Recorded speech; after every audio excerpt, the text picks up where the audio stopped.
और आई इंडिया के स्टूडियो में खास मेहमान आए हुए हैं। उनमें से अगर हम बात करें तो प्रदेश के सबसे टॉप माफिया भी आपके अंडर में रहे। वो अतीक अहमद हों, मुख्तार अंसारी हों, धनंजय सिंह हों या अभय सिंह हों या फिर बबलू श्रीवास्तव हों। जैसा आपने बताया, जेल सेवा अपने में अलग है।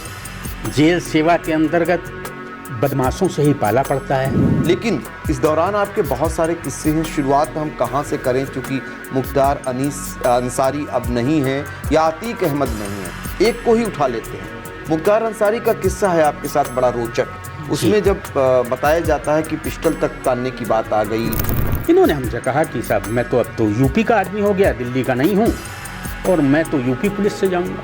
मैंने कहा भैया मेरे पास तो ना तो यूपी पुलिस है और ना दिल्ली पुलिस है, कौन सी पुलिस ले जाए। उन्होंने कहा अवस्थी जी आप जानते नहीं हैं, एक बोर्ड से सरकार रुकी हुई है। यदि मैं नहीं शक्ति परीक्षण में गया तो आपका क्या होगा आप समझिए। तो मैंने पूछा उससे कि उन्होंने कहा साहब मिलना है। मैंने कहा सॉरी मैं तो जानता नहीं हूँ तुम्हें, ऐसे तो मुलाकात नहीं करें, क्योंकि हमको भी इनकी भी सुरक्षा की चिंता रहती है ना। इनको कोई दबा दे इनके ऊपर ट्रैगर तो हमारा काम तो हो जाएगा, ये तो जाएंगे। अब मैंने कहा कि अब बढ़ के दिखा दें, तो उन्होंने कहा बाहर निकल के दिखाइए, मूंछ मुड़ा दूंगा। मैंने कहा मैं बाहर निकल रहा हूँ। मुझे लोग बाग पकड़ने लगे, उन्हें पकड़ने लगे। उसी समय इन्होंने उसकी जेब से, इन्हें मालूम था पिस्टल तो है, पिस्टल मेरे पे तान ली। जेल के अंदर? जेल के अंदर मुझको बुलाया गया। तो मैंने कहा सर मैं कुछ कहूँ? तो उन्होंने बताइए। मैंने कहा मुझको मुख्तार अंसारी ने चैलेंज दिया था कि तुमको एक तो जिंदा नहीं छोड़ूंगा। आप समझिए कि मैंने वो चौतरा खुदवा दिया, मछली के तालाब से मछलियाँ निकलवा के मार्केट में बिक रही थी कि मुख्तार अंसारी के तालाब की मछलियाँ। उसका ध्वंस कर दिया पूरा। जिस जगह पर रहता था कमोड लगा हुआ था और कुछ सुविधाएं जो कुछ लगी हुई थी, मैंने सब धूल धूसरित कर दिया, ध्वंस कर दिया। वहाँ बोरा भरवा दिए, जो कि समझ लीजिए कि और गंदगी पैदा होती है। देखिए मैं बड़े झटके खाया हुआ हूँ। अतीक अहमद से मेरा काफ़ी लंबा वास्ता पड़ा है और मैं भुक्तभोगी हूँ, आज तक उसका भुक्तभोगी हूँ। मैं जेलर से सुपरिटेंडेंट नहीं हो पाया केवल उसी वजह से। अतीक अहमद से वाद विवाद मेरा अच्छा खासा हो गया। पर्टिकुलर कोई आदमी जो जेल के अंदर बंद था, इत्तेफाक से मोहम्मदन था वो, उसके लिए उन्होंने कहा उसको हॉस्पिटल भेजने के बारे में। मैंने कहा मैं देखता हूँ क्या पोजीशन है। 2-3 बार कहा, मैंने उसको नहीं भेजा। तीसरी बार उनका फ़ोन आया, उन्होंने कहा क्या देखता है तू, अभी तक नहीं भेजा। मैंने कहा मैं जेल बोलते थे, नहीं, वो बदतमीज टाइप के आदमी थे। 3-4 दिन के बाद वो स्वाभाविक रूप से बीमार पड़ जाता है, बुखार बहुत तेज आता है और उस बुखार के अंतर्गत जेल हॉस्पिटल के अंदर उसको भर्ती करवाते हैं, हम वहाँ से बाहर भेजते हैं, इसमें वो ख़त्म हो जाता है। अब जब वो ख़त्म हो जाता है, इसका फ़ायदा ये उठाते हैं अच्छी। मैंने जैसे बताया कि वो अखबार बेचने वाला आदमी था, उसका मिडनाइट पोस्टमार्टम कराया गया। मिडनाइट रात में 12 बजे पोस्टमार्टम कराया गया, एक पैनल के द्वारा कराया गया और उसमें 6 मेजर इंजरी दिखाई गई, जिसमें हेड इंजरी से डेथ दिखाई। अब आप समझिए कि कितने बेवरचना डॉक्टर की क्या हैसियत है कि वो अतीक कह दे और जैसा चाहे वो ना लिखे। और गनसाट था? हैं? क्या था? गनसाट लगा हुआ था? क्या था? नहीं, मारपीट, मारा गया। कुछ नहीं, मारपीट में ही दिखाया। और मैं बताऊं कि मैंने ही क्या, मेरे बंदी ने भी उसके एक झापड़ नहीं मारा। और ये गेट से उतरे तो इनके पास समझ लीजिए 10-12 तो वकील होंगे। अच्छा। जो साथ में थे, वो लगभग 500 आदमी और था जो बाहर गेट पे खड़ा हुआ था। पीएससी भी साथ में थी, कानपुर का एएसपी था। और इन्होंने उतर के वज्रवाहन से कुर्ता पहने हुए थे और कहा कि बुलाओ जेलर को। अच्छा। मैं निकल के आया। इन्होंने कहा जेलर बड़े दिमाग खराब है तेरे, कल मुझको लिया नहीं और आज अंदर ले रहा है। और ये कहते हुए उन्होंने मेरे गिरेबान पे हाथ डालना चाहा। अच्छा। मैंने कहा कोई बात नहीं, आप मैसेज मुझको दे दीजिए, मैं दे देता हूँ। उन्होंने कहा नहीं उन्हीं को देना है। मैंने कहा सॉरी, ऐसा तो नहीं हो पाएगा। इसके बाद फ़ोन रख दिया मैंने। थोड़ी देर बाद फिर फ़ोन आया कि आपने ठीक नहीं किया, आप जानते नहीं हैं मैं कौन हूँ, 1 हफ्ते के अंदर आपका लड़का मार दिया जाएगा। मोबाइल फ़ोन गिने चुने लोगों के पास होते थे, लेकिन उसके बारे में ये कहा जाता था कि वो अपने आदमियों से जेल में बैठे बैठे विदेशों तक में काम करवा देता है, बॉम्बे में और बाहर मर्डर करवा देता है। ये काफ़ी कुछ तो चर्चा थी। दिन में 1 बजे के आसपास एएसपी, एडीएम फाइनेंस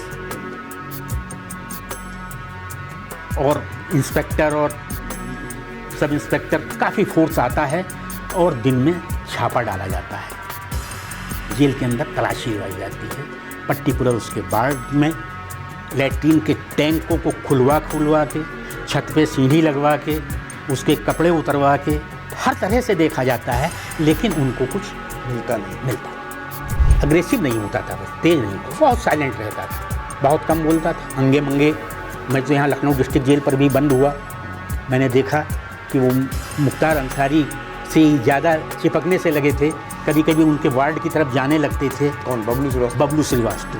मैंने कहा कि देखिए तुम चक्कर में कहाँ पड़े हो कि तुमको भी बराबर करवा देगा। इसी तरह से एक टेररिस्ट था, वो वहाँ से साफे में अपने पगड़ी के अंदर 500 रुपये लेके आ रहा था अदालत से। बाय द वे मेरा जो नंबरदार जेल में हुआ करते हैं वो भी वहीं गया हुआ था अदालत। उसने ये देख लिया कि अपनी पगड़ी में 500 रुपये उनने बांध लिए।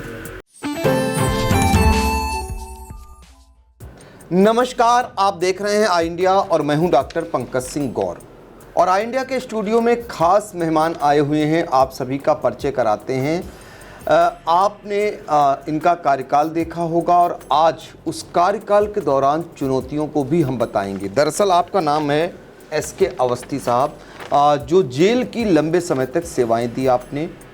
फिल्मों में आप देखते होंगे कि अंग्रेज़ों के ज़माने के जेलर का एक जिक्र होता है, लेकिन जेलों का जब नाम आता है तो एसके अवस्थी साहब का नाम प्रमुखता से लिया जाता है। उसका कारण क्या है? कारण ये है कि आपके ज़माने में बहुत सारे आतंकवादी, खूंखार अपराधी और साथ ही माफिया जेलों में जब बंद रहते थे तो वहाँ चलती सिर्फ थी एसके अवस्थी जी की। और जब ये अपनी चलाते थे तो उस दौरान जो माफिया होते थे वो क्या क्या कुचक्कर रचते थे आप अंदाज़ा शायद नहीं लगा सकते। लेकिन बहुत सारे किस्से हैं आपने बहुत सारी जेलों में अपनी नौकरी की, इस दौरान कुछ मिसालें बनाई। उन मिसालों पर आज चर्चा करेंगे। आपको पता होना चाहिए कि उत्तर प्रदेश की 17 ऐसी जेलें रहीं जहां पर आपने ड्यूटी बजाई और इस दौरान बहुत सारे आतंकवादी, माफिया बंद रहे। उनमें से अगर हम बात करें तो प्रदेश के सबसे टॉप माफिया भी आपके अंडर में रहे। वो अतीक अहमद हों, मुख्तार अंसारी हों, धनंजय सिंह हों या अभय सिंह हों या फिर बबलू श्रीवास्तव हों, और भी बहुत सारे नाम हैं।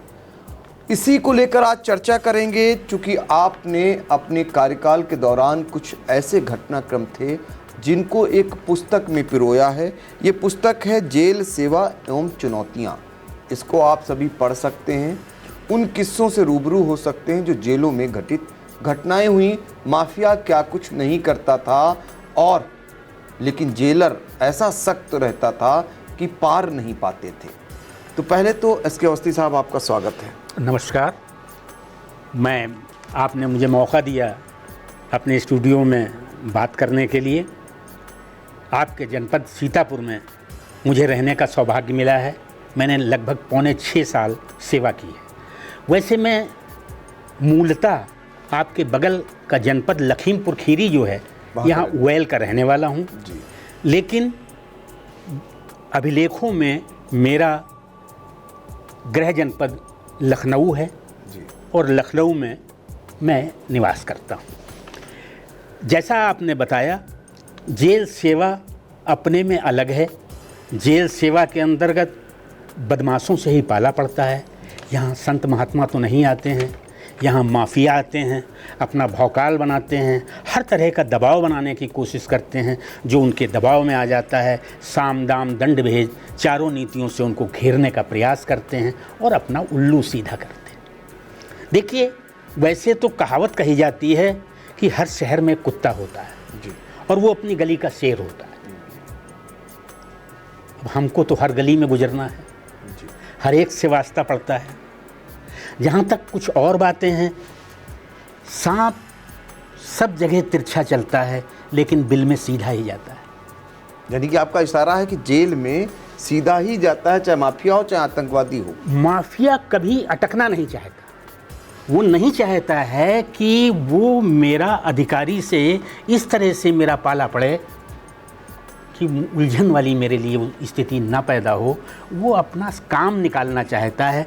जब प्रलोभन या कोई दूसरे कार्यों से उसका काम नहीं बन पाता तब भय दिखाता है, दाएं बाएं से प्रभाव डालता है, शोर सिफारिशें डालता है, नाना प्रकार की कार्रवाई करता है। ये एक नेचर है, ये नेचर हो गया। चलिए, जो पुस्तक आपने लिखी है जेल सेवा एवं चुनौतियाँ, आपने बताया 6.25 साल आपने सीतापुर में बिताए, लेकिन इस दौरान आपके बहुत सारे किस्से हैं। शुरुआत हम कहाँ से करें, चूँकि मुख्तार अंसारी अब नहीं हैं या अतीक अहमद नहीं है, एक को ही उठा लेते हैं। मुख्तार अंसारी का किस्सा है आपके साथ बड़ा रोचक। उसमें जब बताया जाता है कि पिस्टल तक तानने की बात आ गई, परिवार को ख़त्म करने की भी आपके साथ कई बार बातें आई, तो ज़रा वो किस्सा बताइए मुख्तार अंसारी से जुड़ा हुआ। देखिए, मुख्तार अंसारी अब तो स्वर्गीय है, नहीं है, एक ज़माना रहा है। और इत्तेफाक से मैं लखनऊ ही नहीं, गाजीपुर में भी मुझे 3 साल नौकरी करने का मौका मिला है। लखनऊ में एक ये, जैसा मैंने बताया कि माफिया भौकाल बनाता है, ये आया गेट पर, और गेट पर मतलब ये तिहाड़ जेल से ट्रांसफ़र होके आया था। तिहाड़ जेल से ये ट्रांसफ़र होके आया था। जब गेट पे एंट्रेंस हुआ और आया था ये शक्ति परीक्षण के लिए, मायावती जी की सरकार में उस समय शक्ति परीक्षण होना था। और शक्ति परीक्षण के दौरान अब इतना प्रभाव रहता है कि डीएम का फ़ोन मेरे पास आता है कि इनको अंदर ले लिया जाए क्योंकि ये फ्रेश होंगे। मैंने कहा कि इनका कोई वारंट तो है नहीं यहाँ पर, मैं इनको कैसे ले लूँ? अभी पीछे से धनंजय सिंह और राजा भैया भी आ रहे होंगे, क्या उनको भी लेना? उन्होंने उन्हें नहीं लेना है। अच्छा, वो एंटी थे, वो उनके एंटी रहे होंगे, थे वो, उन्हें भी तो शक्ति परीक्षण में आना था। हाँ, जी। तो उन्होंने कहा उनको नहीं लेना। तो मैंने कहा कि एक आर्डर कर दीजिए आप एक एप्लीकेशन पर इसकी, तो मैं उनको ले लेता हूँ उस ग्राउंड पर। दाइन एक आर्डर कर दिया उन्होंने और उनको ले लिया गया। एंट्रेंस लेने के बाद मैं जानता था कि ये कलाकार आदमी हैं, कुछ न कुछ गुल जरूर खिलाएंगे। अंदर आते ही उन्होंने कार्य शुरू कर दिया। 1 घंटे के अंदर उनका लोकल कोर्ट से वारंट आ गया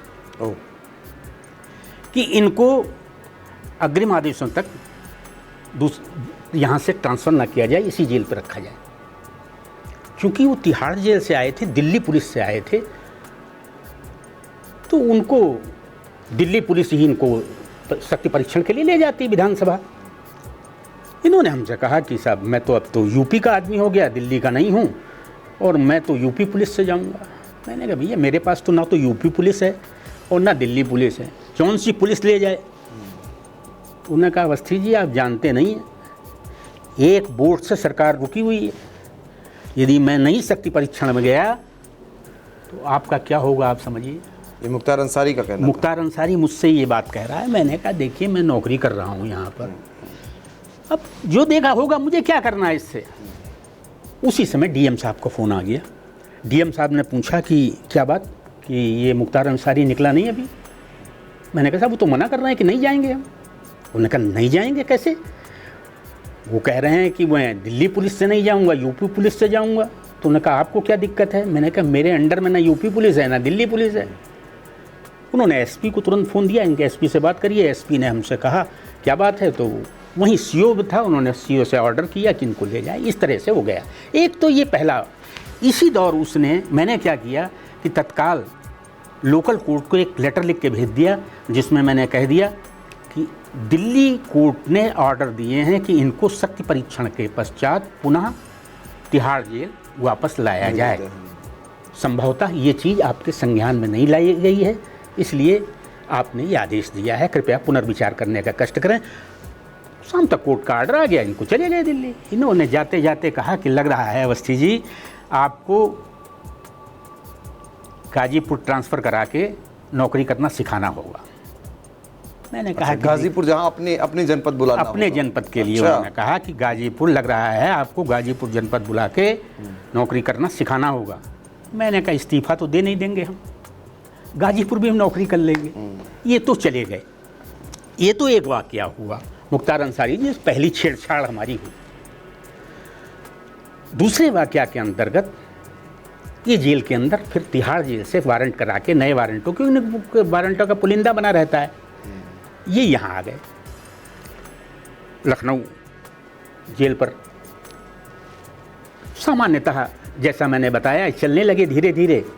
हमारे सुपरिटेंडेंट संजीव त्रिपाठी जी हुआ करते थे उस समय वहाँ पर जी, और बढ़िया आदमी थे, बैलेंसिंग मूड के रहते थे। एक बार कोई मुलाकात के प्रकरण को लेके कुछ लोग मिलने आए थे, इन्होंने वेपन मंगवाया था। अच्छा, इन्होंने जेल के अंदर वेपन मंगवाया था, मुख्तार अंसारी ने? पिस्टल, हाँ ओ, मंगवाई थी, क्योंकि इन लोगों को इनकी स्थिति बड़ी विचित्र रहती है। हमने वो दौर देखा है कि हेलीकॉप्टर निकलता था तो ये बैरक के अंदर घुस जाते थे। इतना डर भी रहता था? अरे बहुत डर रहता है इनको, खाली इनका ही नहीं, इनके अपोजिट लाबी इतनी हैं, आप भी जानते होंगे, अपोजिट लाबियाँ इनकी खुद ही के हैं, खुद की दुश्मनी रहती है, दूसरे इनको डाउन करने वाले रहते हैं, ये स्थितियां भी रहती हैं। अपनी सुरक्षा के दृष्टिकोण से लेके इन्होंने वेपन मंगवाया था। और जब वो व्यक्ति अंदर इंट्रेंस लेने लगा तो मैंने पूछा उससे कि, उन्होंने कहा साहब मिलना है। मैंने कहा सॉरी, मैं तो जानता नहीं हूँ तुम्हें, ऐसे तो मुलाकात नहीं करें, क्योंकि हमको भी इनकी भी सुरक्षा की चिंता रहती है ना। इनको कोई दबा दे इनके ऊपर ट्रैगर तो हमारा काम तो हो जाएगा, ये तो जाएंगे।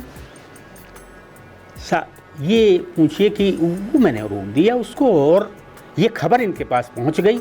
ये पहले से सतर्क थे, क्योंकि जो वेपन लेके यदि कहीं पकड़ लिया गया तो मामला ही खेल बिगड़ जाएगा जी। ये तुरंत मेरे ऑफिस में आ गए और इन्होंने कहा मेरी मुलाकात रोक दी आपने। मैंने कहा नहीं, मुलाकात ले तो रहा हूँ, अंदर है, ये खड़ा गेट पर। तो जब वो गेट के एंट्रेंस अंदर लिया तो मैंने कहा तलाशी दो इसकी। उन्होंने कहा कि मेरे आदमी की तलाशी? मैंने कहा क्यों? उन्होंने कहा नहीं, मेरे आदमी की तलाशी नहीं लेंगे आप। मैंने कहा मैं जेलर हूँ, मेरा काम है, बगैर तलाशी के मैं नहीं जाने दूंगा। उन्होंने कहा ये 2 आदमी हमारे जा रहे हैं, हिम्मत हो तो रोक के दिखाओ इनको। अच्छा। मैंने कहा ये 2 कदम आगे बढ़ के दिखा दें। भाई बात की होती है, बातों पे ही अटक जाती है। माफिया के लिए ये छोटी बात नहीं होती, सामान्य बात कहना लगता बहुत है। उसका जलजला तभी तक है जब हर आदमी नमस्कार करे, रिक्शे वाला तक अकड़ के खड़ा हो जाएगा तो फिर वो भौकाल टूट जाता है। जब मैंने कहा कि अब बढ़ के दिखा दें तो उन्होंने कहा बाहर निकल के दिखाइए, मूंछ मुड़ा दूंगा। मैंने कहा मैं बाहर निकल रहा हूँ, मुझे लोग बाग पकड़ने लगे, उन्हें पकड़ने लगे। उसी समय इन्होंने उसकी जेब से, उन्हें मालूम था पिस्टल तो है ही है, पिस्टल मेरे पे तान दी। जेल के अंदर? जेल के अंदर, मेरे ऑफिस के पास में ही है, वहीं पर गेट ऑफिस के बीच में। इतना बड़ा दुस्साहस? अरे दुस्साहस तो इनके लिए वही नहीं है, लेकिन ये सब झटके वाली कार्रवाइयाँ होती हैं। जब आदमी मर्डर भी आदमी एकदम झटके में कर देता है, फिर बाद में सोचता है कि अब क्या करूँ मैं। होता है सामान्यतः। तान दिया आप पर? हम पे तान दिया उन्होंने मुझको, और लोग बाग पकड़ने लगे। जीवा था, वो भी था, ये सब मुझे पकड़ने लगे। उनको उनके आदमी पकड़ने लगे, मेरे वाले पकड़ने लगे। भैया इतना नाराज़ नहीं हुए हैं, आज तक कुछ हो जाएगा। और उनकी पोजीशन ये थी, वो कांप रहे थे जी। वो निकाल तो ज़रूर ली थी। अब पिस्टल उन्होंने तत्काल दे के उसे निकाल भी दिया, बाहर भी चला गया। लेकिन वो उन्होंने बीपी हाई हो गया, डॉक्टर को बुलाना पड़ा, खाना नहीं खाया, तबीयत बिगड़ने लगी। मैं बाहर निकला, मेरे लोग बाग कहने लगे कि आज अकेले नहीं जाएंगे आप। मैंने कहा मैं जाऊंगा आज अकेले ही, आज मैं अकेले जाऊंगा। मैं वो वैसे मेरे पास 4 व्हीलर थी, लेकिन मैं उस दिन बाइक से ही आया था और बाइक से मैं 1 घंटे घूमता रहा, तब घर गया। तो ये सब स्थितियाँ पड़ती हैं। अब देखिए दूसरा पहलू देखिए, तो आपको डर नहीं लगा? नहीं भाई, हम नौकरी करने आए हैं। मैंने पहले बताया कि मैं जेल विभाग में जब नौकरी कर रहे हैं तो हमको सोचने की आवश्यकता थी कि यहाँ पे हमें संत महात्मा तो नहीं मिलेंगे, बदमाश ही मिलेंगे, और बदमाशों से के बीच में ही रहना है, मुकाबला करना। ये तो हुई एक बात। अब गवर्नमेंट की देखिए आप स्थिति। गवर्नमेंट क्या करती है, एक बार तो उसने ये शब्द कहे थे कि गाजीपुर भेज के आपको नौकरी करना सिखाना होगा। ये बात बीएसपी सरकार की कर रहे हैं। जब हाँ। आप एक मत से आप बात कर रहे थे कि सरकार ये का 2003 की बात हाँ, है। तो बीएसपी सरकार हुआ कर। जी जी जी, ठीक। 2003 की बात है। 2010 में मैं रायबरेली जेल पर उस समय पोस्टेड था। 2010 में मुझको गवर्नमेंट में माननीय कुमार कमलेश जी सचिव महोदय ने मुझको बुलवाया जी, और कहा कि तुमको गाजीपुर के लिए चुना गया है, क्योंकि वहाँ एक पॉइजनिंग कांड हो गया था। 3 आदमी मर गए थे, जहर पहुँच गया था किसी तरह से जेल में, 3 लोग पॉइजन से मर गए थे। मेरा नाम चर्चा में रहता था। वैसे भी मुझको बुलाया गया कि आपको गाजीपुर ट्रांसफ़र कर दिया जाए। मुख्तार अंसारी के गृह जनपद मुख्तार अंसारी को तो वहाँ से ट्रांसफ़र किया जा चुका था, लेकिन हादसा बहुत बड़ा हो गया था। मुझको बुलाया गया तो मैंने कहा सर मैं कुछ कहूँ, तो उन्होंने बताइए। मैंने कहा मुझको मुख्तार अंसारी ने चैलेंज दिया था कि तुमको एक तो जिंदा नहीं छोड़ूंगा, दूसरे तुमको गाजीपुर जेल पर ट्रांसफ़र करा के नौकरी करना सिखाना हो। मैंने बात आई, उन्होंने मुझे वापस कर दिया, लेकिन मेरा ऑर्डर गाजीपुर के लिए हो गया। अच्छा। मैं गाजीपुर जेल पर गया और गाजीपुर जेल पर मैं लगभग 2.5-3 साल रहा। और मैंने उनके जो भी मैंने पुस्तक में, किताब में बहुत कुछ लिखा है, गाजीपुर के बारे में ही काफ़ी कुछ लिखा है कि स्थितियाँ वो थी उसकी कि जलजला था उसका जी। वो वहाँ के जेल के खेतों में अपना धान बोआता था और कटवाता था। मुख्तार अंसारी जेल के अंदर जो खेत थे, जेल की खेती थी, जेल के बासमती चावल धान जो है उसकी खेती करवाता था। मुकदमे सुनता था, अंदर के बाहर के मुकदमे सुनता था। एक पीपल का पेड़ था, चौतरा बना हुआ था, उसके ऊपर वहाँ बैठता था, फैसले होते थे। वहाँ जेल के अंदर एक तालाब था, यहाँ मछली डलवाता था, शिकार करता था। अच्छा। बाहर के अधिकारी, बैडमिंटन कोर्ट था, वो तक खेलने आते थे वहाँ। और सारे एंजॉय करता था। एंजॉय करता था। मैंने एक पुस्तक में बहुत कुछ लिखा है। जी जी, आपने भी पढ़ा होगा, देखा इसमें। बिल्कुल। मैंने क्रमशः, एक तो सरकार की भी कुछ मंशा थी, उस समय भी सरकार बीएसपी की थी, 2010 की बात। हाँ, मैं श्योर तो नहीं, कंफर्म नहीं हूँ। आप समझिए कि मैंने वो चौतरा खुदवा दिया, मछली के तालाब से मछलियाँ निकलवा के मार्केट में बिक रही थी कि मुख्तार अंसारी के तालाब की मछलियाँ। उसका ध्वंस कर दिया पूरा। जिस जगह पर रहता था कमोड लगा हुआ था और कुछ सुविधाएं जो कुछ लगी हुई थी, मैंने सब धूल धूसरित कर दिया, ध्वंस कर दिया। वहाँ बोरा भरवा दिए, जो कि समझ लीजिए कि और गंदगी पैदा होती है। तो स्थितियाँ तो ऐसा रहता है कि दबाव बनाना पड़ता है, और ये जिगर से होता है, हिम्मत से होता है, हौसले से। तो आपने 2 महत्वपूर्ण बातें बताई। जब एक मत उसे देना था तब आपका आमना सामना हुआ, और फिर आपने बताया कि कैसे पिस्टल एक आदमी लेकर के अंदर आ रहा था, वो आप पे तान दिया। इसके अलावा मुख्तार अंसारी से आपका आमना सामना और कभी हुआ? नहीं, मुख्तार अंसारी से आमने सामने का तो मैं एक बार की बात बताऊं। जब ये पिस्टल वाली घटना हो गई, बाय द वे, मैं शहर में NXC के पास, सचिवालय के पास में मैं निकल रहा था। मुख्तार अंसारी गाड़ी पे बैठे हुए थे। मैं निकला, मैंने जानबूझकर गाड़ी रोकी और मैं मुख्तार अंसारी से मिला। मैंने उनसे नमस्कार किया, तो उन्होंने देखा मुझसे, मुझे तो कहा, अवस्थी जी कैसे मैंने कहा इधर से निकल रहा था, आपको मैं नमस्कार कर लूँ।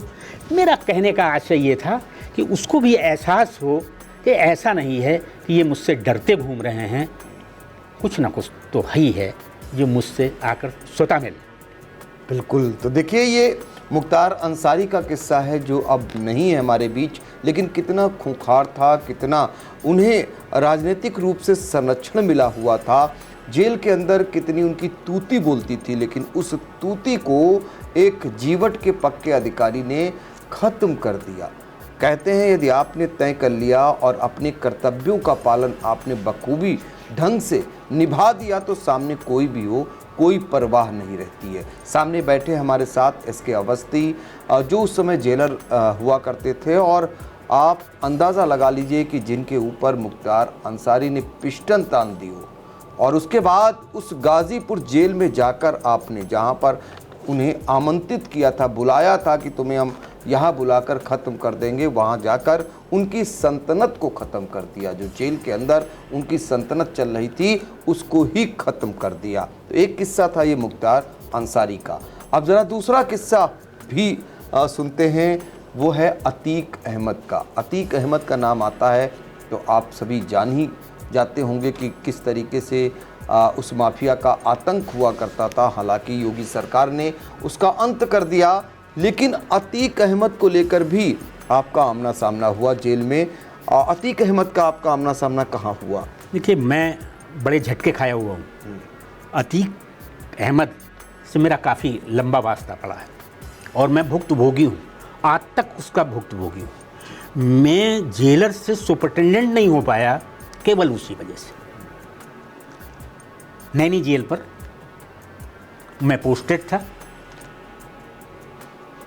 जब मुलायम सिंह जी उस समय वहाँ आए तो इनको मैंने दौड़ते आगे पीछे बढ़ते देखा है, थे ही उनके पार्टी के थे। अतीक अहमद से वाद विवाद मेरा अच्छा खासा हो गया। पर्टिकुलर कोई आदमी जो जेल के अंदर बंद था, इत्तेफाक से मोहम्मदन था वो, उसके लिए उन्होंने कहा उसको हॉस्पिटल भेजने के बारे में। मैंने कहा मैं देखता हूँ क्या पोजीशन है। 2-3 बार कहा, मैंने उसको नहीं भेजा। तीसरी बार उनका फ़ोन आया, उन्होंने कहा क्या देखता है तू, अभी तक नहीं भेजा। मैंने कहा मैं जेलर बोलते थे, नहीं, वो बदतमीज टाइप का आदमी थे। वो बोला कि जानता नहीं मुझे। मैंने कहा तुम मुझे जान ले अच्छी तरह, मैं भी जेलर हूँ यहाँ पर। और बात विवाद बेहतर हो गया। ये बात तो हो गई, लेकिन ये लोग गांठ बांध के रखते हैं, मौके की तलाश में रहते हैं। एक बार एक अखबार बेचने वाला जेल में बंद होके 3 RPUP एक्ट रेलवे की चोरी के अंतर्गत बंद होके आया जेल में। हाकर था, अखबार बेचने वाला था, उसकी क्या हैसियत उस हिसाब से होगी आप स्वतः समझ सकते हैं। 3-4 दिन के बाद वो स्वाभाविक रूप से बीमार पड़ जाता है, बुखार बहुत तेज आता है, और उस बुखार के अंतर्गत जेल हॉस्पिटल के अंदर उसको भर्ती करवाते हैं, हम वहाँ से बाहर भेजते हैं, जिसमें वो ख़त्म हो जाता है। अब जब वो ख़त्म हो जाता है, इसका फ़ायदा ये उठाते हैं अच्छी। मैंने जैसे बताया कि वो अखबार बेचने वाला आदमी था, उसका मिडनाइट पोस्टमार्टम कराया गया। मिडनाइट, रात में 12 बजे पोस्टमार्टम कराया गया, एक पैनल के द्वारा कराया गया, और उसमें 6 मेजर इंजरी दिखाई गई, जिसमें हेड इंजरी से डेथ दिखाई गई। अब आप समझिए कि कितने बेवरचना डॉक्टर की क्या हैसियत है कि वो अतीक कह दे और जैसा चाहे वो ना लिखे। और गनसाट था? हैं? क्या था? गनसाट लगा हुआ था? क्या था? नहीं, मारपीट, मारा गया, कुछ नहीं, मारपीट में ही दिखाया। और मैं बताऊं कि मैंने ही क्या, मेरे बंदी ने भी उसके एक झापड़ नहीं मारा। एक झापड़ नहीं लगा। ये कुचक्र रचा गया, कुचक्र ऐसा रचा गया। उस व्यूह से मेरा निकलना समझ लीजिए मुश्किल था। 6 मेजर इंजरी दिखाई गई, हेड इंजरी से डेथ दिखा दी गई। मैं तो अच्छे खासे उस केस में लपेट गया। CBCID की जांच हुई, अभियोजन मुझ पे कायम करने की स्थिति पैदा हुई, शासन द्वारा अनुमति नहीं दी गई, उसमें मैं दोष मुक्त भी हुआ। तो ये तो इन लोगों का वो रहता है कि कहाँ किसको कैसे फांस लें, और इनके आदमी बनाए खूब बनते हैं। आपने झंडे तले लाना था इनको। आप समझिए कि मैंने जिससे बताया गाजीपुर है, गाजीपुर में वहाँ देखता था जब मैं गया, मैं बाद में बताऊंगा इस बारे में। पहले अतीक का जो मैंने प्रकरण किया, इनके मुकाबले में मुख्तार के मामले में अतीक ज़्यादा शूट टाइप का। अच्छा, वो ज़्यादा शूट था, ये व्यवहारिक टाइप का था। मुख्तार जो है वो झटके में काम करता था, स्ट्रेट फॉरवर्ड ऐसे नहीं आता था मैदान में। अतीक ज़्यादा इसमें शूट था। हाँ, वो हार्डकोर क्रिमिनल था। हाँ बिल्कुल बिल्कुल जी। तो अतीक ने ये फिर कुचक्र रचा, फिर आप निकल आए इस कुचक्र से और निकल गया। हाँ हाँ हाँ, मैं निकल गया उससे। बहरहाल वो चल रहा है अब भी। 1 लाख रुपया मेरा अब भी फंसा पड़ा है, समझ लीजिए, अब तक फंसा पड़ा हुआ है, ग्रेजुटी का रोका हुआ है। और जैसे मैंने बताया कि इन सब घटना चक्र के कारण मेरा प्रमोशन जेलर से सुपरिटेंडेंट में नहीं हो पाया। पूरी नौकरी, हाँ, मतलब एंड में संभावनाएं थी मेरे साथ के लोगों का, हुआ नहीं हो पाया। वो तो एक बात की बात है, लेकिन ऐसे इत्तेफाक होते हैं। लेकिन आप अपने कर्तव्यों के पथ से नहीं डिगे, ये खामियाजा जरूर आपने भुगता।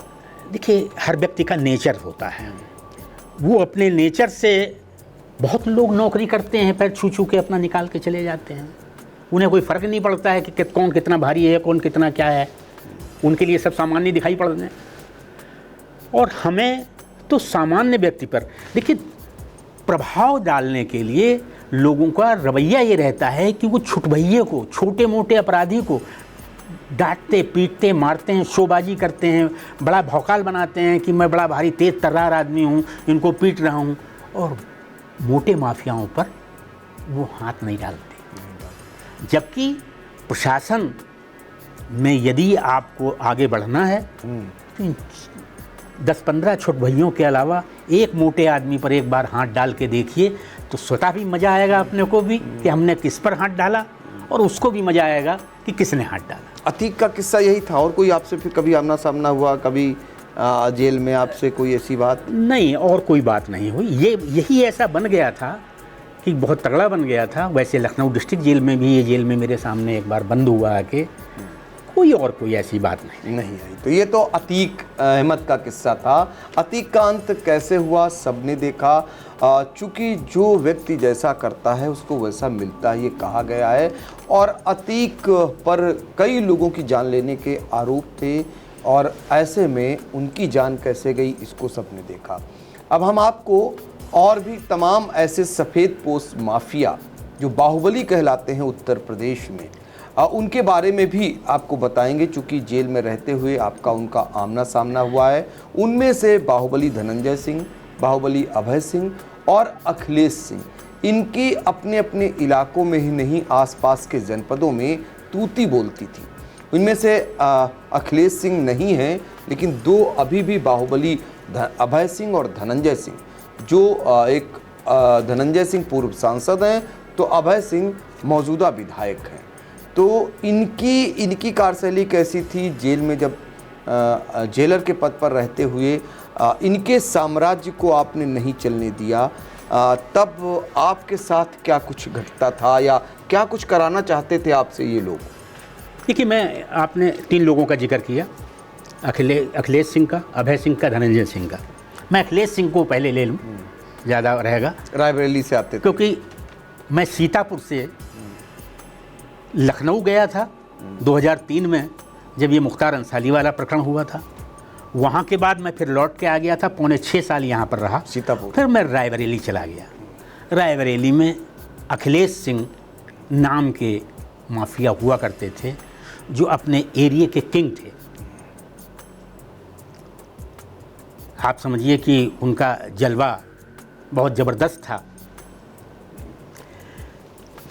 मैं 2007 में जब रायबरेली जेल पर पहुंचा, तो वहाँ पर और तो बदमाश छुट भइये तो 50 रहते हैं, उनकी कोई बात ही नहीं है। लेकिन मेन माफिया अखिलेश सिंह थे। शरीर से तो पतले दुबले थे, लेकिन बहुत मजबूत थे अपने में, दिमाग से। और अपने एरिया में सिक्का चलता था उनका।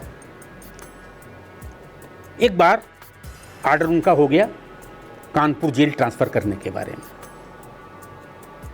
मुझको उस समय जो हमारा सुपरिटेंडेंट मिस्टर केसरवानी हुआ करते थे, वो शाहजहांपुर से रायबरेली देख रहे थे। उनका ट्रांसफ़र ऑर्डर आया 26 जनवरी के दिन, उनको ट्रांसफ़र होना था। केसरवानी शाहजहांपुर में थे।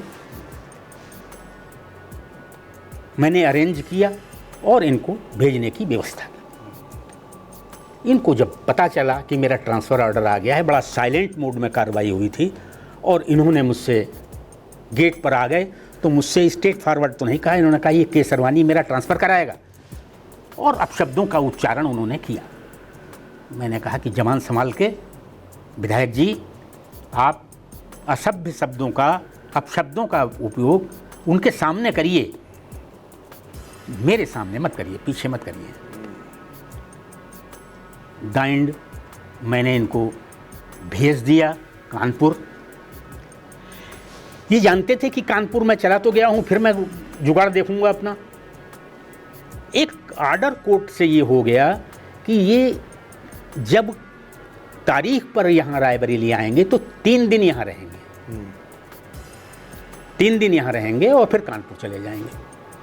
ऑर्डर में कुछ संशय था, मैंने इनको नहीं लिया पहले दिन। दूसरे दिन ये अपनी रणनीति में रहे। तीसरे दिन मैंने जब आए तो मैंने इनको अंदर लिया और ये गेट से उतरे तो इनके पास समझ लीजिए 10-12 तो वकील होंगे। अच्छा। जो साथ में थे, वो लगभग 500 आदमी और था जो बाहर गेट पे खड़ा हुआ था। पीएससी भी साथ में थी, कानपुर का एएसपी था, और इन्होंने उतर के वज्रवाहन से कुर्ता पहनते हुए थे और कहा कि बुलाओ जेलर को। अच्छा। मैं निकल के आया। इन्होंने कहा जेलर बड़े दिमाग खराब है तेरे, कल मुझको लिया नहीं और आज अंदर ले रहा है। और ये कहते हुए उन्होंने मेरे गिरेबान पे हाथ डालना चाहा। अच्छा। और पुलिस के अधिकारी खड़े रहे? और जी वो पीएससी भी थी, डिवाइस भी थे, और इन्होंने जो मेरे पे हाथ डालना चाहा तो ये तो नहीं हाथ डाल पाए, लेकिन मेरा इनके गिरेबान पर हाथ आ गया।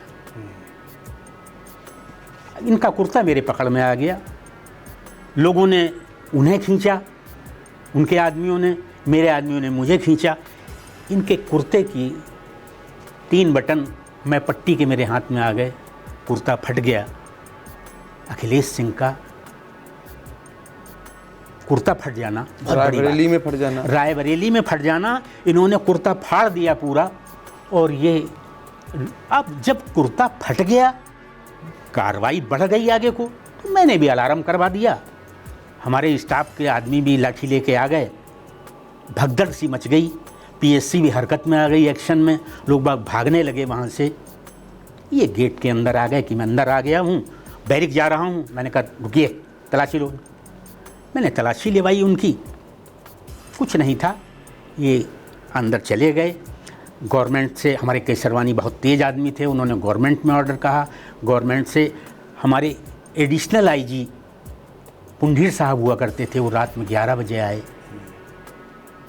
मामले को, क्योंकि बात, घटना यहीं तक नहीं निपटती है ना, बात तो बड़ी हो जाती है कि आगे क्या होता है इसके बाद। बिल्कुल।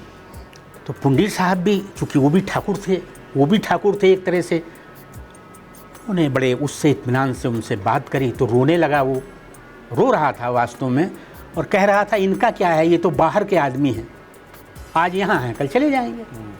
और मेरा तो मेरे घर के अंदर कुर्ता फट गया, इससे बड़ी मेरी बेइज्जती क्या होगी। तो घटनाएं तो ऐसे होती हैं। लेकिन उसके बाद कुछ हुआ, कहीं नुकसान आपका? नहीं, देखिए नुकसान ये चलते रहते हैं। कई बार नुकसान का मतलब दबाव बनते रहे। कोर्ट में मेरे ऊपर एक बार आक्रमण करने की कोशिश करी गई वकील के द्वारा। ये तो मैं सतर्क था, अलर्ट था, बच गया। अखिलेश सिंह ने ही मुझसे कहा कि अवस्थी जी आप परसों फला रेस्टोरेंट में गए थे फैमिली सहित। मैंने कहा गया था। उन्हें कल भी गए थे। मैंने कहा बिल्कुल गया था। उन्होंने कहा आप जाया मत करिए ऐसे, कोई आप पर कोई कार्रवाई कर दे, आक्रमण कर देता है, बदनाम मैं हूँगा। मैं कसदन फिर गया उस दिन, उस जानबूझ के गया। इनडायरेक्ट डराने की बात थी ये, और क्या उद्देश्य क्या होगा। ये ऐसे तो सब कुछ चलता रहता है। अरे उसके पास से कुछ निकलेगा तो मेरे पास से भी कुछ न तो निकलेगा। कोई ज़रूरी नहीं है कि उसकी दागी हुई पिस्टल की गोली चली जाए और मेरी चलाई हुई ना चले, दोनों बातें हैं।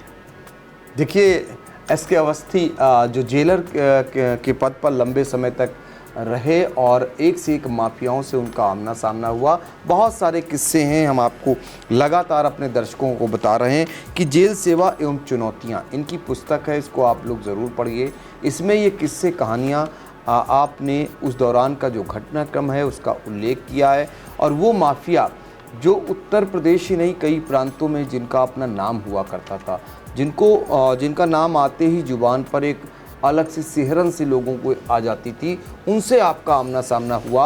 आप अखिलेश सिंह के बारे में बता रहे थे, जो रायबरेली में सदर से विधायक हुआ करते थे, कभी कांग्रेस से, और फिर जब कांग्रेस से उनका पंगा हुआ तो निर्दलीय चुनाव लड़कर कांग्रेस को उन्होंने धूल चटाने का काम किया। आप सोचिए जरा कितनी तूती बोलती थी उनकी। लेकिन जब एस.के. अवस्थी से अखिलेश सिंह का आमना सामना होता है तो कहाँ तक आमना सामना होता है, और उसके बाद किस तरीके से आज आपके सामने एस.के. अवस्थी बैठे हैं और अखिलेश सिंह इस दुनिया में नहीं हैं।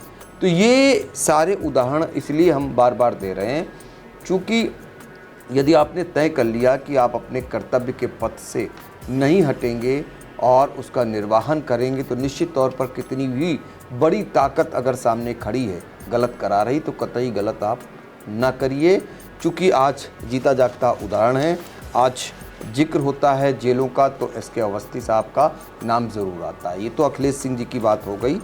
अब ज़रा सा बात करेंगे बाहुबली धनंजय सिंह की, जो सीतापुर में भी रहे, पौने 6 साल आप रहे, और यहीं पर अभय सिंह भी रहे, वो भी बाहुबली हैं, और दोनों में पटती नहीं है। दोनों के बीच अभी भी 36 के आंकड़े हैं। तो दोनों के कार्य करने का तरीका क्या था, और इनसे जब आपका कभी आमना सामना हुआ हो और आपसे कभी इनका मुचेटा भी हुआ क्या? जी बिल्कुल।